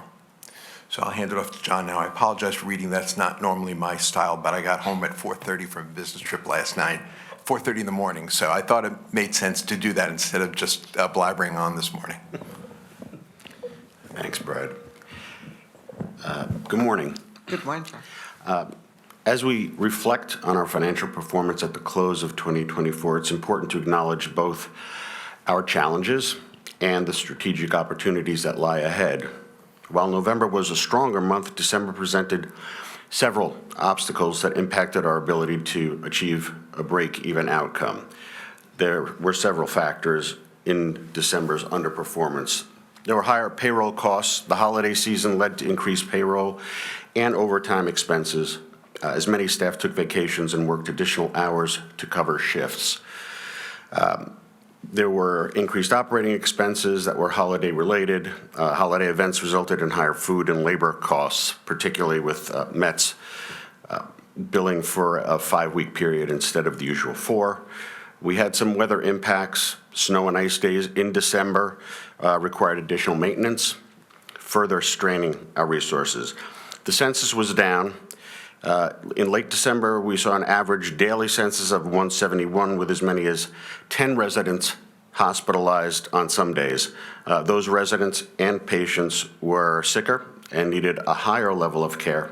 And as a result, we had a higher than normal hospital readmission rate, combined with more patients, unfortunately, passing away in December. That was below the level needed to support operational break-even. I'd like to briefly talk about recovery trends in January. As I said, while December presented difficulties, January has already shown signs of improvement. Hospitalizations have decreased to an average of 4.7 hospital readmissions, raising the average daily census to 177 year-to-date. This trend indicates positive trajectory as we move forward. So far in January, we've seen a positive trend for census with a high of 182 last week. For the reasons previously mentioned, it was not a great month, but as Brad mentioned, bottom line, through December, we were at break even and we were $1 million favorable to fiscal year 24, and we are right on budget target for fiscal year 25. So before I continue, I know that, and I'm sure the committee knows that I love to stay on script. It's just helpful to me, but I just want to go off script for a moment and share something that I typically don't share, which is as a licensed administrator, and I'll go back to my history as an assistant administrator, assistant administrators are often given things to do that administrators don't want to do. And that was the case. So in paying my dues, and we were selling a not-for-profit to a for-profit. And when we did a labor analysis, it was decided that we were about 25% over budget with staff. So the committee knows what happens then. I was sent into a room, conference room, with 30 nurses and CNAs, and I had to tell them that through no fault of their own, I was terminating them. That was really difficult, and I never forgot it, and I never will. And the reason I tell you that quick story is because I watched as the star rating plummeted from 5 to 2 to 1. So fortunately, that did come back up, but they never fully recovered, and the care suffered. And the reason I tell you that story is because I want you to know that I am fully prepared to make unsavory decisions, which I've done my whole career. If I need to, I will reduce non-direct care staff depending on what our performance outcomes are. But again, don't forget, reducing direct care staff will definitely impact care and it will definitely impact our star rating negatively. So I just want to share that with you. So let's talk about some positives. Strategic initiatives for growth. One of the most promising opportunities for 2024 is the launch of our new COPD program. The initiative is designed to increase census by attracting COPD patients. We can expand on our resident base. Nursing homes are reimbursed at a higher daily rate for COPD patients, which will provide a significant financial boost. However, to maximize the program's success, we must address the following considerations. Cost-benefit analysis, the cost of bringing in pulmonologists, needs to be evaluated to ensure the program delivers a strong return on investment. And strategic alignment. Some stakeholders have expressed concerns about the facility's long-term care focus. This program's alignment with our mission and long-term goals have been clearly articulated. Nathaniel Witherell and Stanford Hospital met to discuss shared goals and how we could be the best partner possible to the hospital. That resulted in the launch of our program. With a pulmonologist on board, Stanford can send COPD patients to Nathaniel Witherell that we were not able to take previously. The program represents a mutually beneficial service for Stanford, Nathaniel Witherell, and the community. It also expands our array of services and distinguishes us from our peers. We plan on having the same conversations with Greenwich Hospital. Strategic initiatives for savings. The kitchen and pod tray line service update is, while that pod and tray line service timeline did not go as planned,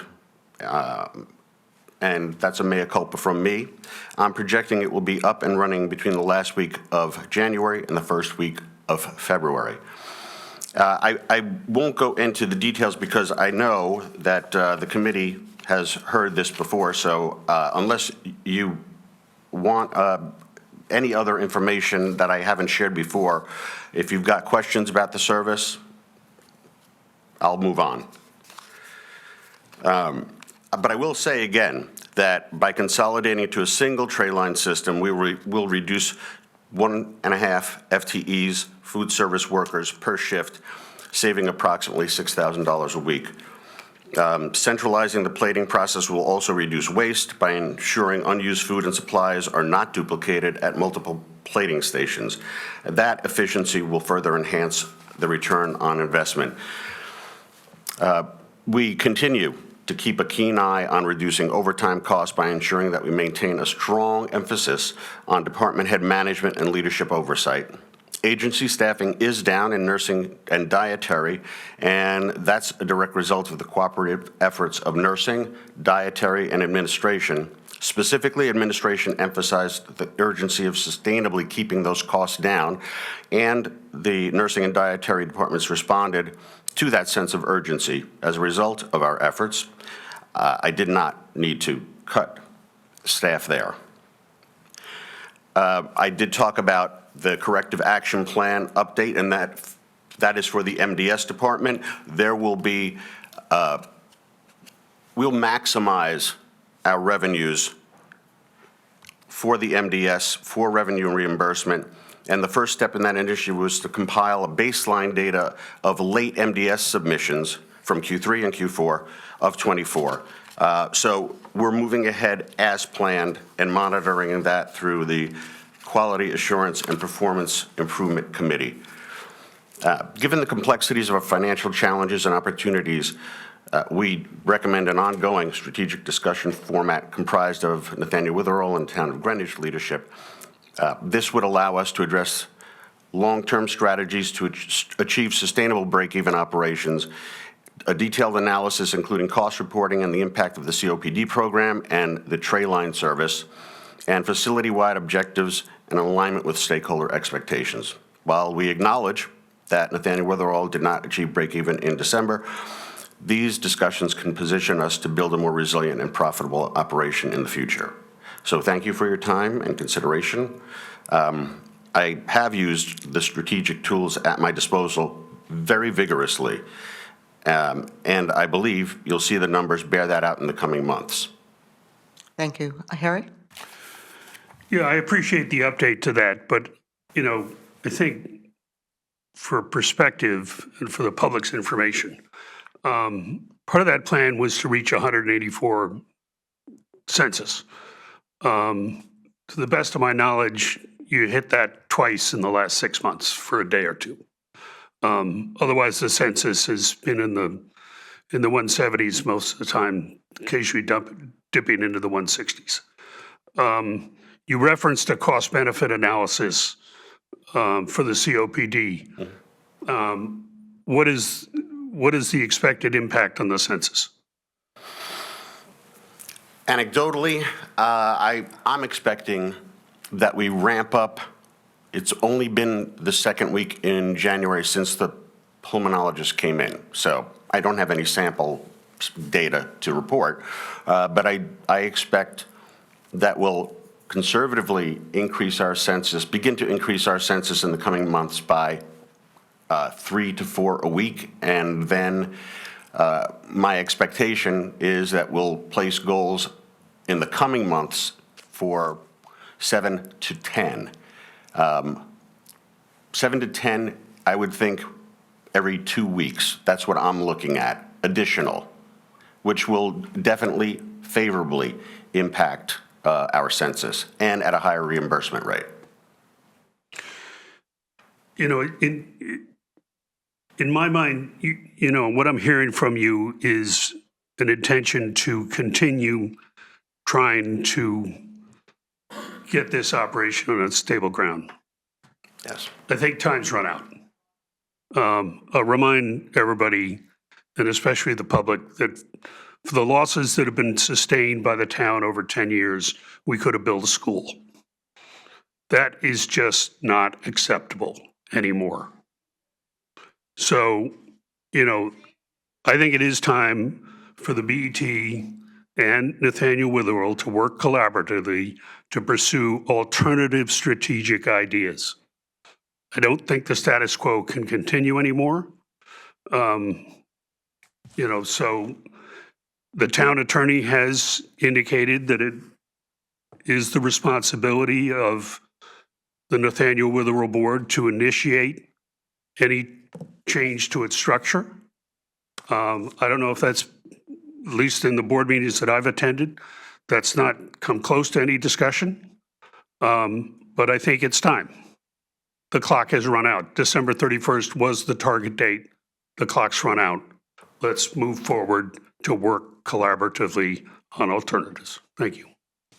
So, Harry, may I just add to your comment about working with the BET and so forth, that perhaps we add the town administrator and the first selectman also? That we really, at this point, not need a town-wide? Are you supportive I of would that agree. too?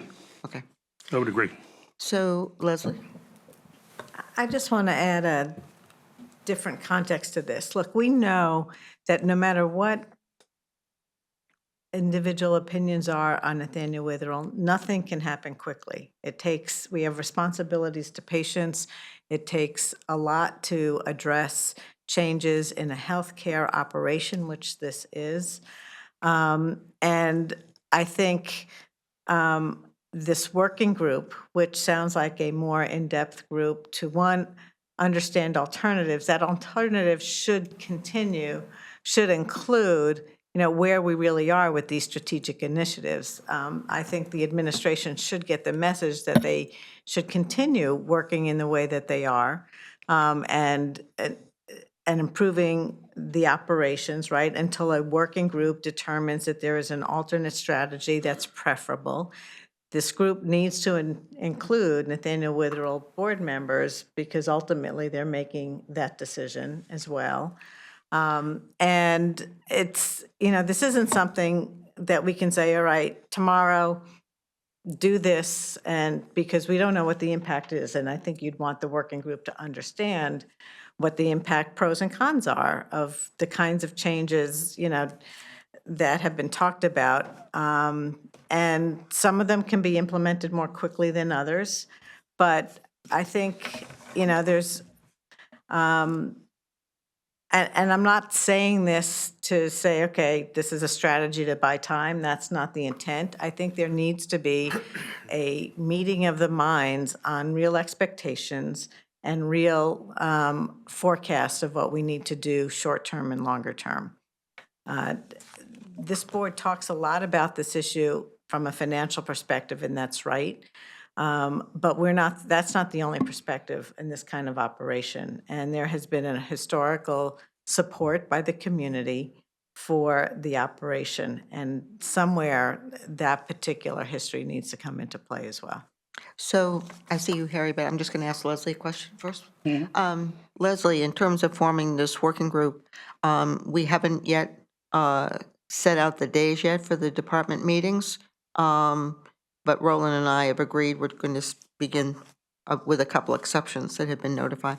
But do you think it's reasonable to say that we expect this, at least the working group, the persons to be on it, to be identified no later than the department meeting day, so that at least that's, in place and can be used as the framework as we begin discussions both with next year's budget, and then they obviously formulate what they do, but at least know that this is in place, or we can say by the next, budget committee meeting in February 12th, whichever, it doesn't make any difference to me, but, what I understand is we're looking for something to happen, and at least we want to know who's going to be on the working group. Is that fair?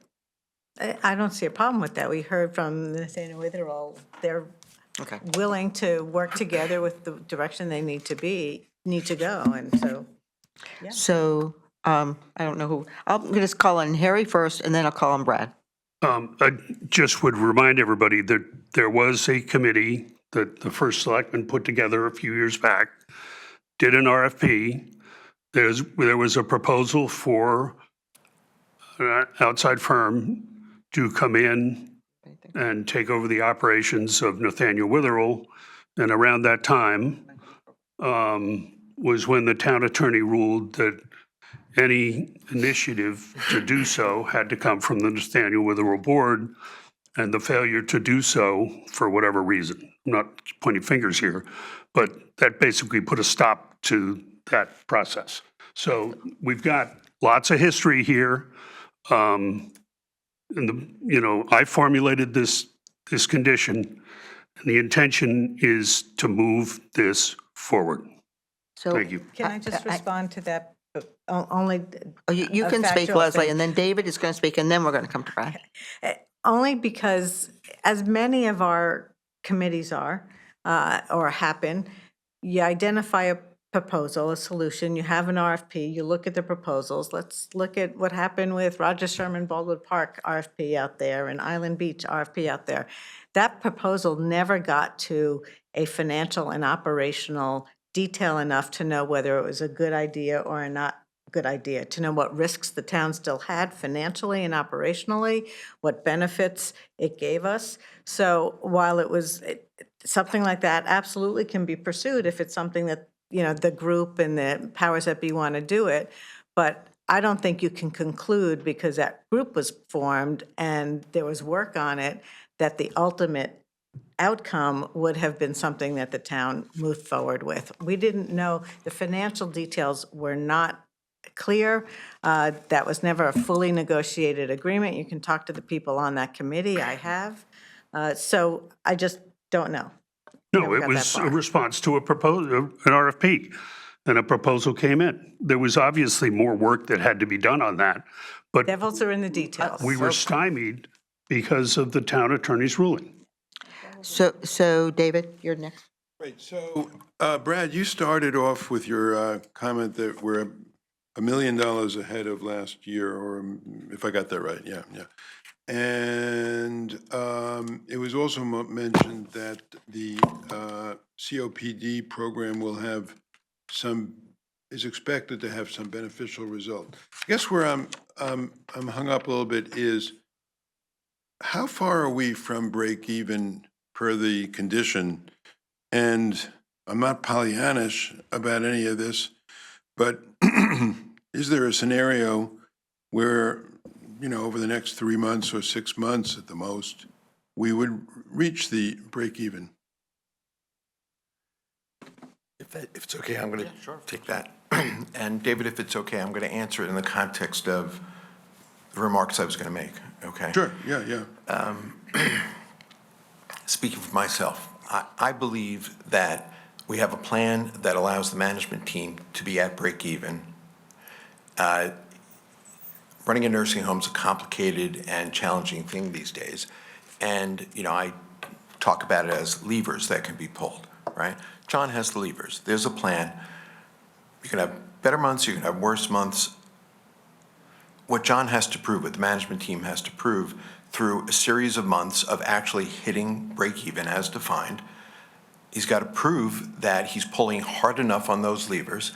The anecdote he told about cutting direct care staff, you can pull on these levers and get to break even. You can pull on these levers and make money. There's a whole strategic decision there about the balance between financial results, quality of care, quality of life, right? But to me, the answer to your question, again, I'm just speaking for myself, the answer to your question is almost beside the point, because the facility needs to do both. The facility needs to be pushing to run in a financially responsible way, independent of the decisions that Harry's that you're talking about, in terms of the long-term future of the facility. So you talked about history, Harry. History goes back way further than what you're referencing. I was the vice chair of the Witherell Board more than 20 years ago. There were RTM and BET committees set up throughout the 20 years. I remember when I was vice chair, again, more than 20 years ago, there was an RTM committee that put together a very voluminous report. Bob Richardson was the individual who led that effort. There were both town committees and town volunteer-led studies, and there were paid studies done by outside entities over the years. So there's a history there. And when Fred asked me to be co-chair of the RFP committee, the conviction I went into in that role was that it's very bad for the town, and it's very bad ultimately for the residents and the families, that this discussion keeps going on year after year after year about what's going to happen to Witherell. There's no clarity, and that presents challenges for long-term planning, and it also creates uncertainty and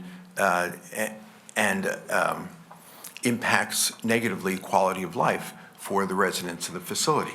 So the individuals who are on that committee can attest to the fact that I came in, some of the people on that committee, on the RFP committee, came in with points of view about what should happen to Witherell, independent of the short-term results, philosophical points of view about whether the town should be in the business or not. The point of view I came in with was we have to put a stop to these constant conversations, make a decision, have the town embrace that decision, and then move forward. After almost 2 years of work, nobody was more frustrated than I was when the town attorney at the last minute came up with an opinion that threw that whole process in turmoil.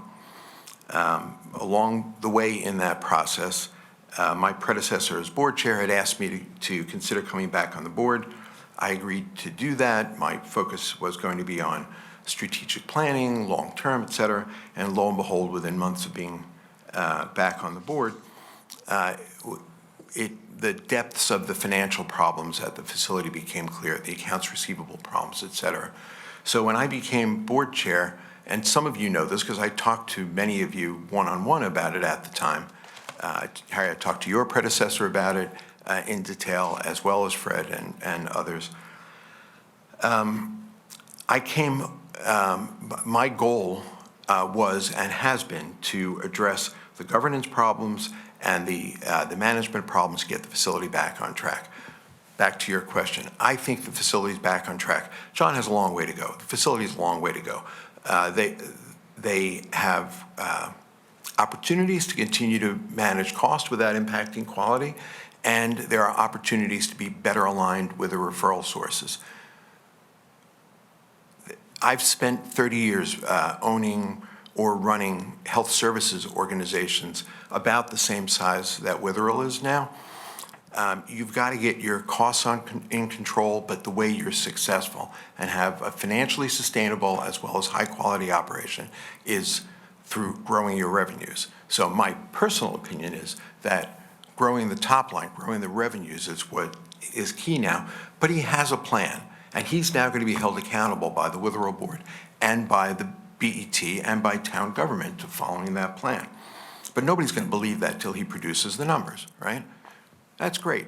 That doesn't mean that the conversations, Harry, that you're talking about, that this committee would take forward and that people have been talking about for 20 years shouldn't occur. They should occur, but they should occur in a context where there's information and there is clarity about what the facility can be rather than what it looked like 2 years ago. So I think this is the time, regardless. If we were making money, if October led to a fully profitable November and a more profitable December, my personal opinion is it's still the time for the town to look at these issues. So that's why I am, regardless of the answer to your question, will we break even or not? My personal opinion is this is the right time to look at those issues. One small comment. I do not believe that the town attorney's opinion said that only the Witherell Board can initiate change. What the town attorney's opinion said was that the Board of Witherell was the governing body and had to approve, agree with, I don't remember the exact words, but it was in many discussions with Barbara at the time about it. And it wasn't that the board has to initiate, but the board Witherell has to agree to any changes. Last thing on the composition of the committee, I'm open to whatever you all think. I think Leslie's idea is a good one to include town administrator and first selectman. Another thought that I have, and I have not discussed it with anybody from the RTM, but the Health and Human Services Committee of the RTM now has a subcommittee of 2 individuals who are focused on Witherell. We're actually meeting with them next week. Might consider that as well. I don't understand exactly who has the agency to create this committee and how, but personally I'm open to whatever and however you think it ought to be done. I think my question to you is, since the town attorney's opined on this in whatever fashion she did, has the board ever taken that up? Not in a formal meeting, but there've been numerous discussions, including a strategic planning committee, which went dormant when I became the board chair and we were dealing with the financial problems and trying to right the ship. But yes, different people have different views. Again, I'm speaking for myself. Notwithstanding the town attorney's opinion, I believe that's a town-wide decision that has to be made. Just like I said, when I was co-chair of the RFP committee, what I kept pushing was, we need to come to a town-wide consensus so that this topic doesn't keep coming up every year, year after year. But my understanding, the town attorney, and I'll clarify it with her, is that the Nathaniel Witherell Board has to do something here to help get this process started. So I'll talk to the town attorney and then loop back with you. But, there's no point in doing anything in this unless the Nathaniel Witherell Board is open to all alternatives. And my sense is, because nothing really substantive has been done since we had the response to the RFP, that Nathaniel Witherell Board has not been inclined toward anything but continuing to run this as a municipal department. There have been as I said, some initial conversations in that strategic planning committee when I was not board chair, but just board member. We have not had conversations about that. The focus of all the board's efforts has been to right the ship, see that the facility is properly run, get the star ratings up, and achieve break even as defined by the BET. And I just, the committee may not remember this, and I'm not saying that facetiously, but the idea or perception that it's been business as usual since I've become the executive director, I will respectfully remind the committee that in my first year, we made very painful but strategic cuts that amounted to $1 million annually in savings. So I would say that this deficit would be probably $1 million more a year if I hadn't done that. So I just don't want the perception to be that I was sitting around just status quo. That is not the case. I have just one final question. Brad, in your experience in the private sector, are there nursing homes in the private sector that carry high ratings that have as large a proportion of Medicaid patients that actually are profitable? Yes, absolutely. The Witherell's percentage of Medicaid or individuals whose room and board is paid by Medicaid is actually lower than what you would typically see. It's a function of the With community. comparable ratings? Yes, Because I know there's a lot of low-rated nursing homes out there. yes. Okay, thank you. So I do have a Actually, question. can I just add one thing? Sorry, Leslie. I just want to add one thing to my answer to Harry. Also, we have a very favorable Medicaid rate. We have an unusually high Medicaid rate, and some of that's a function of prior negotiations that occurred with DPH over the years. Yeah, and some of that's supposed to cover the debt. Yes, some of it is, but I'm talking about the operating component. Okay. So, it's happy to discuss the history of that with you, but our percentage of Medicaid is not higher or high to the extent that it's problematic. But I also wanted to point out that we have a favorable rate. All the more reason why we should be able to, why the management team of the facility should be able to break even, given that we truly have no occupancy cost, right? Town owns. The portion of Medicaid reimbursement that's attributable to debt is not actually going toward paying off the debt. The town has the total burden, and the definition and the condition is before debt and capital, but the revenue includes the debt portion from Medicaid. Yes, that's true. Look, dollars are fungible, right? Dollars are in, dollars go out. It's also true that when that portion of the rate was negotiated, it did not cover the full cost of the construction. This I know because it was when I was on the board more than 20 years ago. Did not cover the full cost. It was negotiated. It was still a higher portion of the capital cost than a for-profit or an independent not-for-profit would have achieved. Our then state senator, and in particular Senator Nickerson, was instrumental in that. But it did cover, I believe, more or less what Witherell wanted at that point in time. I do have one question, and you may not have the data, but the information that I would like to know as this committee moves forward, but, sooner rather than later, is, how many long-term care residents do we have at Witherell? And you could, not only today, but pick another period that's easy for you, fiscal year end last year, December 31 last year, equivalent, like 3, just so we have a period of time. And then under each of those, say 3 times, divide those. So I want to know the actual number of beds. And then, perhaps how many beds are dedicated to that particular, in the long-term care units. And then divide those 2 groups down to in-town residents, and I know that everyone tries to, whatever, but make it as realistic as to the long-term, residents that have lived in town and the other group, just to get a feel for this. Because when we started the rehab program, because I too have experience on the Witherell board, as Brad knows, immediately prior to joining the BET, the whole purpose of doing rehab was to make sure that we were providing care to long-term residents of the town of Greenwich, caring for our elder citizens in this sort of final period. And, as I keep hearing about all these other programs, I'm worried that we've forgotten our original objective. And so I just like this little bit of data.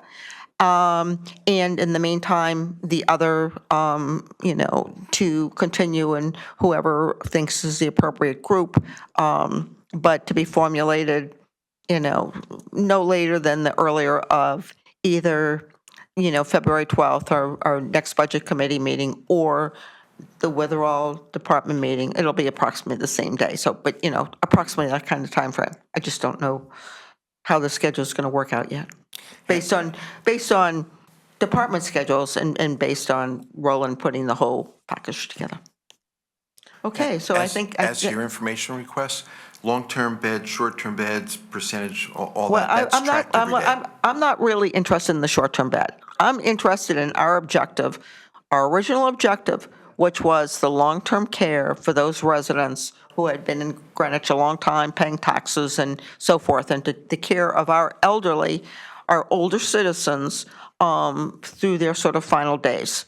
And we went into the rehab business to quote, get, a profitable business to take care of that end of it.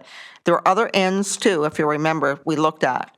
I'm not going to talk about those, but that's what the data I want. It should be pretty simple. If you have any questions, we can handle it offline.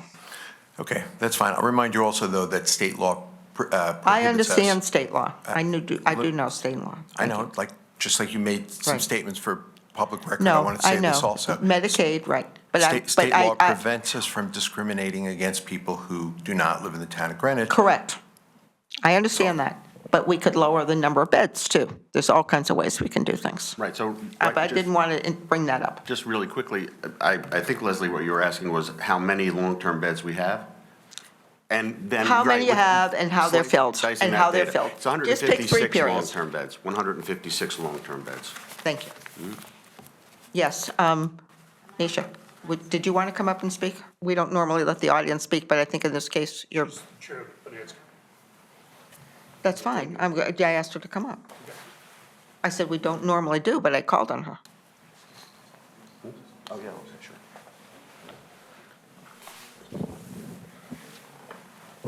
I'm Nisha Hurst. I'm the Finance Committee's Chair of the Witherall. Thank you for allowing me to come up, and I'll just be quick. But I wanted to answer Mr. Fisher's question about would the board consider alternatives? And I want to say emphatically, I think the board would consider alternatives. But I want to follow up on Mr. Markowitz's point, which is we need some direction. Like, ultimately, we would be voting, but if the town initiated and gave us evidence, that we could weigh to make an informed decision about what's the right thing. So, for example, if you came and told us the BET voted 12-0 to sell Witherall, I don't think you'd have a board that would oppose that, or an RTM that said, I don't think we need to talk about the conclusions now. I think we need to go to step 1, which is to form the committee. That's agreed. I just wanted you all to know that, the board is open to, I don't want you to think because, and I wanted to reply and add, after that study, Mr. Simon did hold some public sessions where the public was allowed to give opinion, and we were starting to do some independent research, and there was no conclusion from that because we got both sides, and then, and then we started having the other issues, and it was sidetracked. But just to respond, I hope it's a little helpful for you to know that the board, we do think about these things, and we're thinking about it, but at this point, we need more direction. Thank you. Okay, so thank you very much.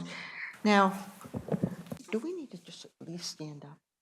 Yeah, that's good. No, just, okay. Does anyone need any kind of break? Just stand up? Okay, super. Okay, just want to make sure that, so we're moving right. Thank you very much, John, Brad, Nisha. So our next agenda item is we're going to hear from the Round Hill Volunteer Fire Company, their representative, David Chaz, to talk about the renewal of their facility. Just a very quick timing on where we are, because we're all been excited for a long time on having approved, the funds for the renewal phase, and we're just waiting to find out When does construction start? David Chass for Round Hill Volunteer Fire Company. We were prepared to start construction. We set up our temporary power poles 5 months ago, prepared to start, and then had a bit of a curveball come up with respect to the requirements for bonding for our general contractor. That was something that was added to the last round of the revision of our town agreement. It was one that we were led to believe was not going to be an obstacle. At that point, we had previously selected our GC 2.5 years ago and have been doing all the pre-construction work for it. It was known at the time that the GC was not a bonded firm. We were led to believe that that was not going to be an obstacle. When we were ready to begin 4 or 5 months ago, that came up again, and we've been working to try to address that. At first, it was that we would find a workaround for it, and then it was a definitive statement from the First Selectman's office that that would not be possible to work around that. So we are now feverishly working to find a way to find an ability for our general contractor to operate with a bonding requirement and not have to go out to a rebidding process, which would be quite disastrous. Anyone have any questions? David? Yeah, why, who's the general contractor? Sobolski Construction out of Bridgeport. We had an open bid that went out, I'd have to go back, but certainly in 2021 or early 2022 for the bids. We got those back. We reviewed them with the OFS. We selected the contractor that was right for the project. But at that point, there was no bonding requirements. That only came up 2 years later. What's involved in them getting the bonding? It's essentially, it's a twofold part of it. One is it's essentially signing your life away. You're not only committing your corporate assets, but you're also signing off on all of your personal assets.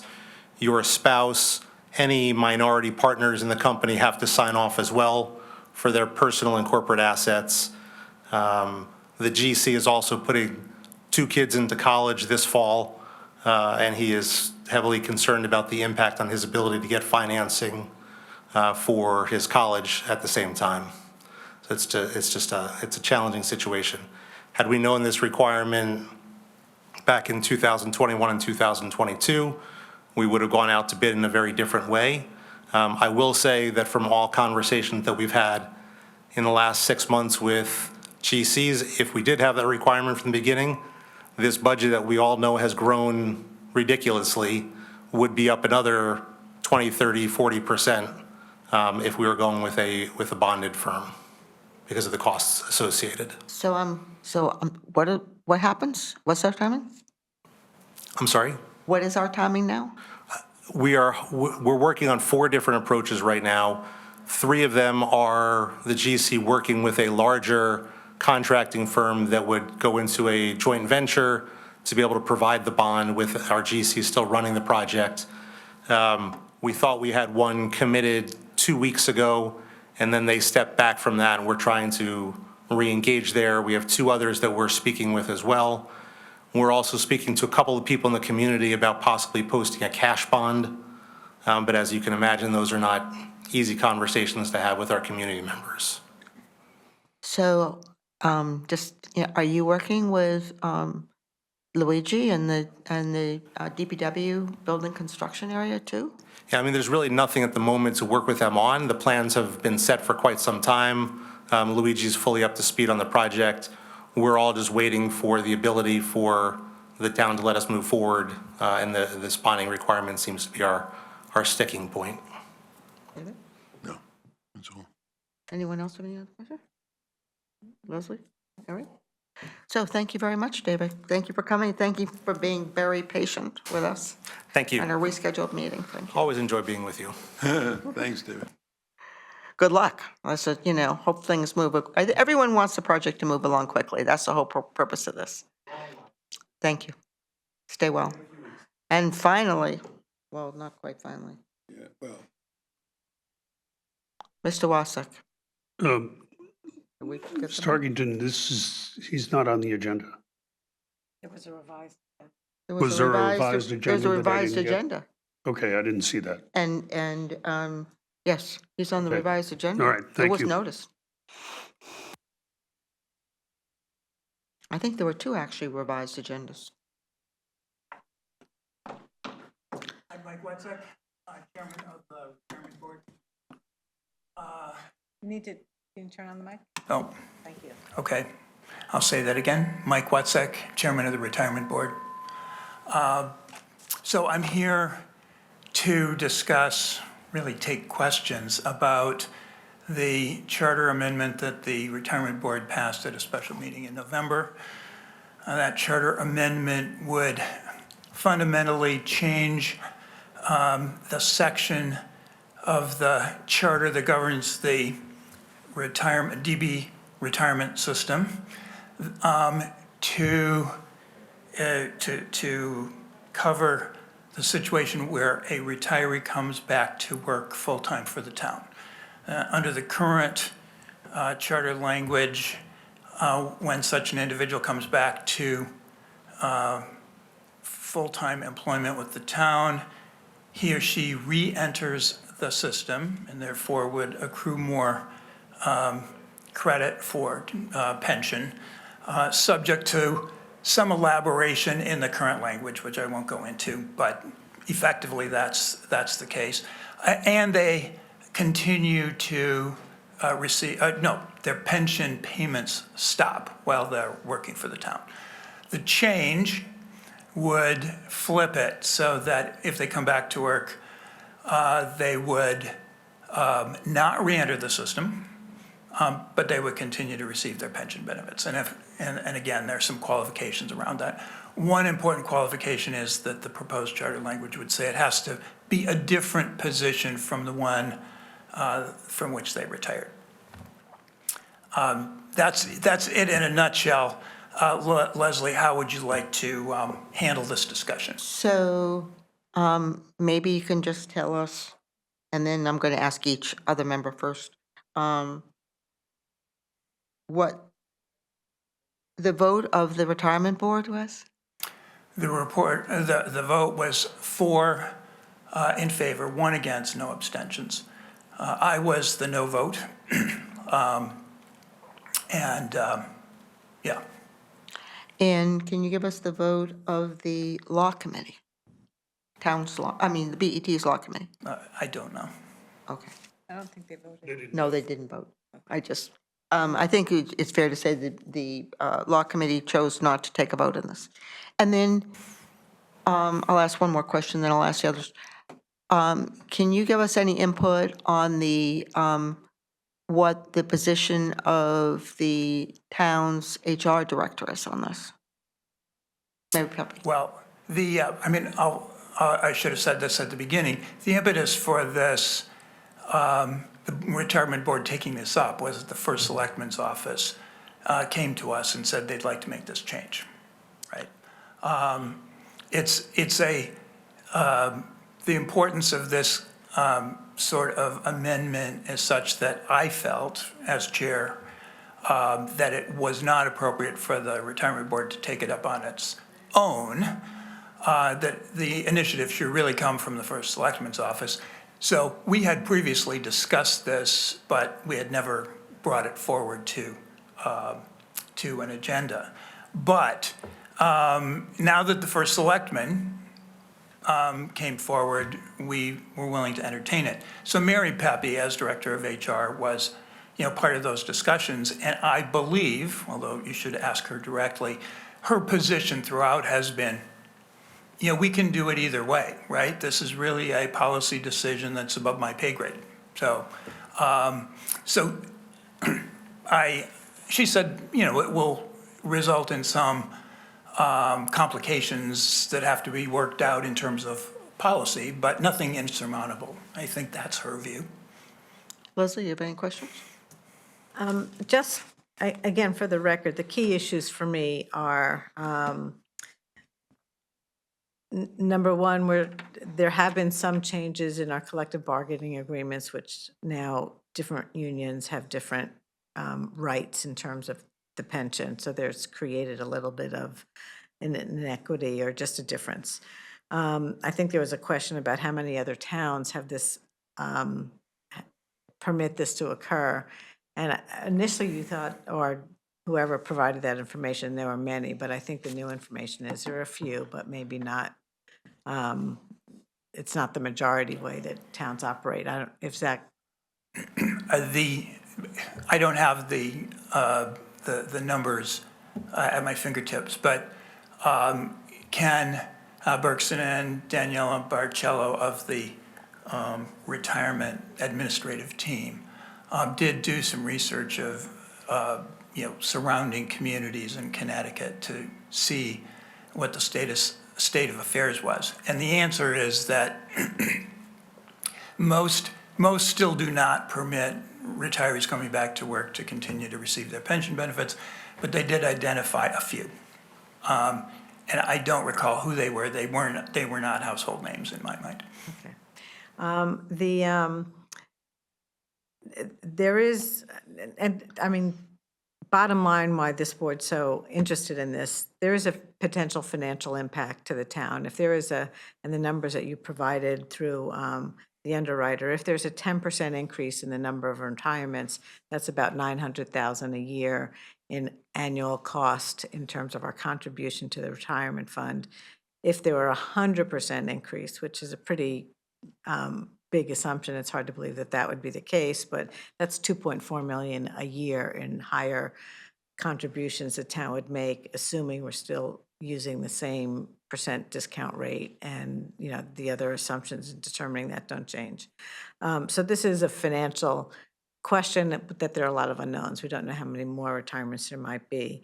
There's the question about some being able to police the hiring managers in terms of not hiring back people who are getting a pension for the town. And that's to address people who don't believe it's equitable for someone to get a pension and then still get a salary and other benefits from the town.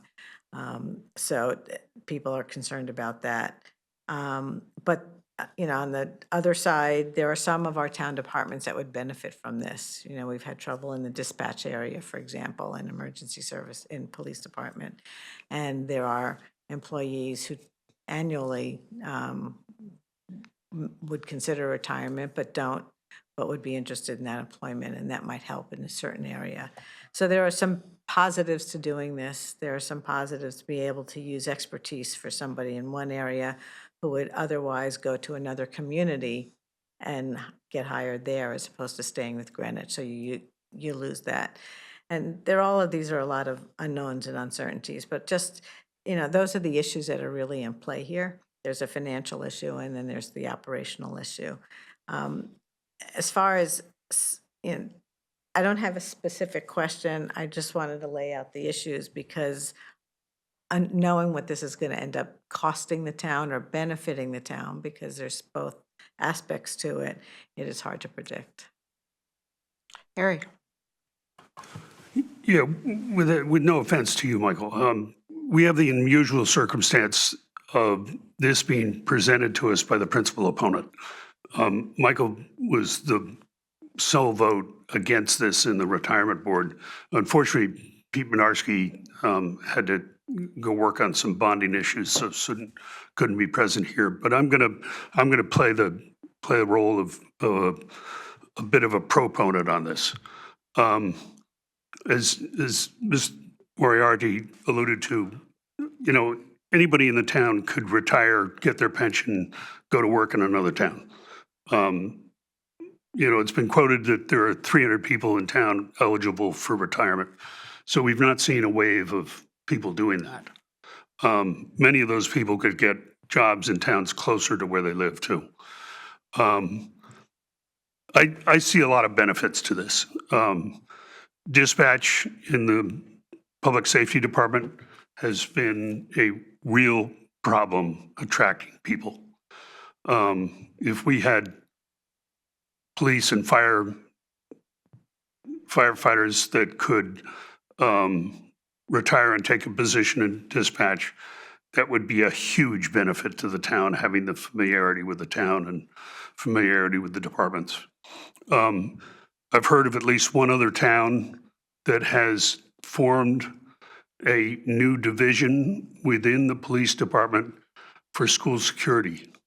So there is a potential for police officers to retire and come back in a new division with a new job, which is required under the change that's being proposed, a new position, and those people would be working at straight time instead of overtime. Those are just some of the things that come to mind, and they really come to mind because public safety, fire, and police are the two departments in town where people tend to retire and are able to retire long before they reach sort of the traditional 65-year-old retirement age. I think the history of people not retiring and going to other towns in this government leads me to believe that this will not accelerate retirements to a great degree. So I would urge my fellow Budget Committee members to vote in favor. Thank you. So, David, do you have any? No. So I just want to make one comment here. Of the 5 members of the board of the retirement board, 2 are represented by the taxpayers and the other 3 are town employees. One currently it could be, I think the unions vote on them.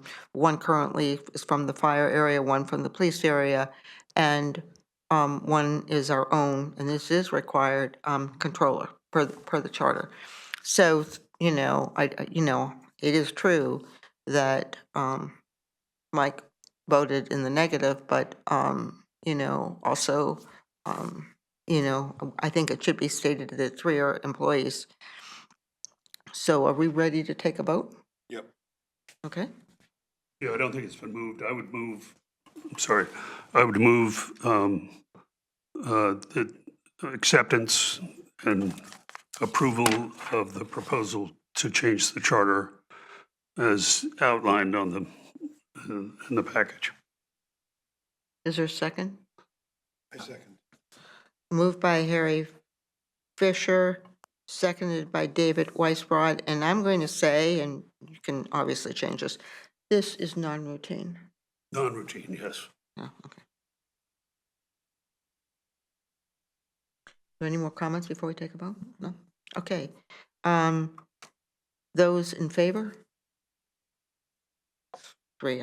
I think I'm going, and those against, and those abstaining. Can I ask why you're abstaining? You abstaining or voting against? I'm abstaining. Okay, I wasn't sure which. No, I'm sorry. No, I said abstaining. No, I didn't Okay. say, I still, I think that my recommendation is that Mary Pepe be asked to come to the BET meeting so we get to hear from her on this topic too. I don't know, but I don't make those decisions. I'm just mentioning it to my chairman. I would like to get that input. I think it's important. I'm leaning towards supporting this, but I would like to hear that information if possible. Otherwise, I can go call Mary myself in the interim. Yeah, why don't you chat with Mary? You were not at the HR committee. You were on the phone. Yeah, and that wasn't perfect. I felt that Mary really did address the concerns, saying that current policy and procedures really does cover the town. You can't protect against every abuse in a hiring practice, but we are pretty well protected. But why don't you call Mary and then let me know whether you think she needs to come, because how far she lives, it's a little tough for her to come to an evening meeting. Okay, again, this is done all the time in the private sector, which is, Correct. My background. And so, I would be leaning, but it's beginning to be precedent setting in, in the public sector. And also, we don't really have a handle on the numbers. So I'd just like to get that one bit of Okay, info. well then let me know after you talk to Mary. Yeah, and just to clarify, she said that she doesn't have policies written yet on how this would be implemented and the guidance to hiring managers. But it's clear, but she was fine either way, whatever the BET wants to do, it's a BET's decision. She will work to implement it. Okay, super. Okay, so thank you very much, Mike. Appreciate it. Thanks, Mike. And then we'll go on to approval of Budget Committee meeting minutes. Do I have a motion for the October 16th meeting I'll minutes? make the motion to approve October 16. Moved by Second. Liz, second by Harry Fisher. Those in favor? 400. I'll make the motion to approve October 21. Second. Okay. Those in favor? 400. And I would like to ask that the minutes for November 13 and December 10th be deferred. And I plan to just not ask for a vote on that, but that's fine with me. In term of the chair's report, I'd just like to briefly add that this is our last meeting before our, the beginning of the kickout, our budget cycle. You know, I mean, that's for us as the 4 BET members. Roland is in the thick of it and has been. So, but our introductory meeting is on Tuesday, the 28th, when the first selectman will present his budget at 6 p.m.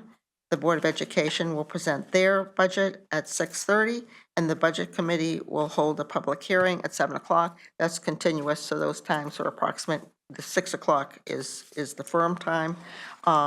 We then have approximately a week, and we begin our department meetings the first week of February, with the first selectman being here from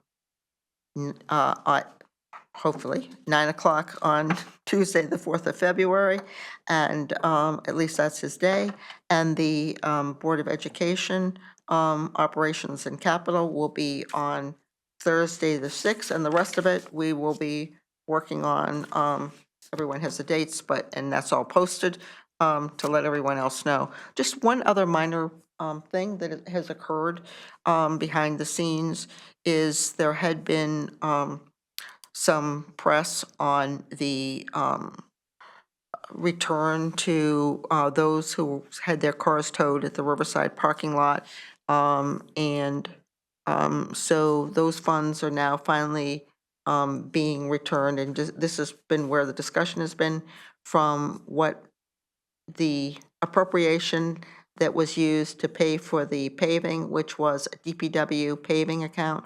And so Cade and Jim Michael, others have all, or, you know, our new deputy police chief have all worked together to accomplish that. So I just wanted, that's a little bit different than perhaps had been in the public forum. Yes, Leslie? I have a couple of requests. One, the budget books, I don't know when they will be available, but either through the chair or through Roland, if they can be released to BET members prior to the night of the 28th, that would be very helpful for us to get ready for our meetings. I realize it's not in your control, but I would like to make the request. So I want, so I If they're ready, I don't know where you are in the budget. So I want to say that this is now a bipartisan request, because Roland has already heard that from me today. Okay. Secondly, just so you know, I think I don't know where people go on the website to find the dates of our meetings, but if our department meeting calendar can be posted in the budget schedules tab, in addition maybe to the BET tab, when you go on the town's website, you get to the two. No longer, it's not there? It's not there. Okay, so there's no problem. I mean, Okay. I haven't, as far as I know, the only thing there was their guidelines and the operating operations, those plan. are the only two things, Yeah. but we have dates that we've approved, I think, for the department meeting, so just that Oh, yeah, schedule. absolutely. We can get that done in the And next. then I have one last request, which we've made for a couple of years now, but I do believe it'll be very helpful for RTM members and the public if our budget meetings with departments are taped, recorded, and posted on the website under GCTV, as all of our other meetings are. So I think that has been under multiple discussions with the town attorney in the past. These are like draft meetings, and it's been preferable that they not be taped, but they certainly are They're not available. draft meetings, they're public meetings. They are Notice public them, meetings, they're but- public meetings, everything that's said is available to the public, but to make somebody have to watch or be available during the workday for 8 hours when they may only care about a half-hour conversation, I think we're not doing a proper service to the community, and And in I addition- formally make the request that we follow through with transparency and FOI, intent of FOI. And in addition, there's been issues with GCTV because of the extent of having them be, 7, 8-hour meetings, the capability of their ability to both redo the tapes, because it does take a lot of their time to whatever, and to Well, then I post them. ask we Anyway, pursue thank you. that. We've heard your comments, and they've been made on the public. Thank you. So, with this, I move we adjourn. and is there a second? Second. So moved by Harry Fisher that we adjourn at 12:17. Seconded by Something? Leslie Moriarty. Those in favor? Aye. Sorry, what? 4-0.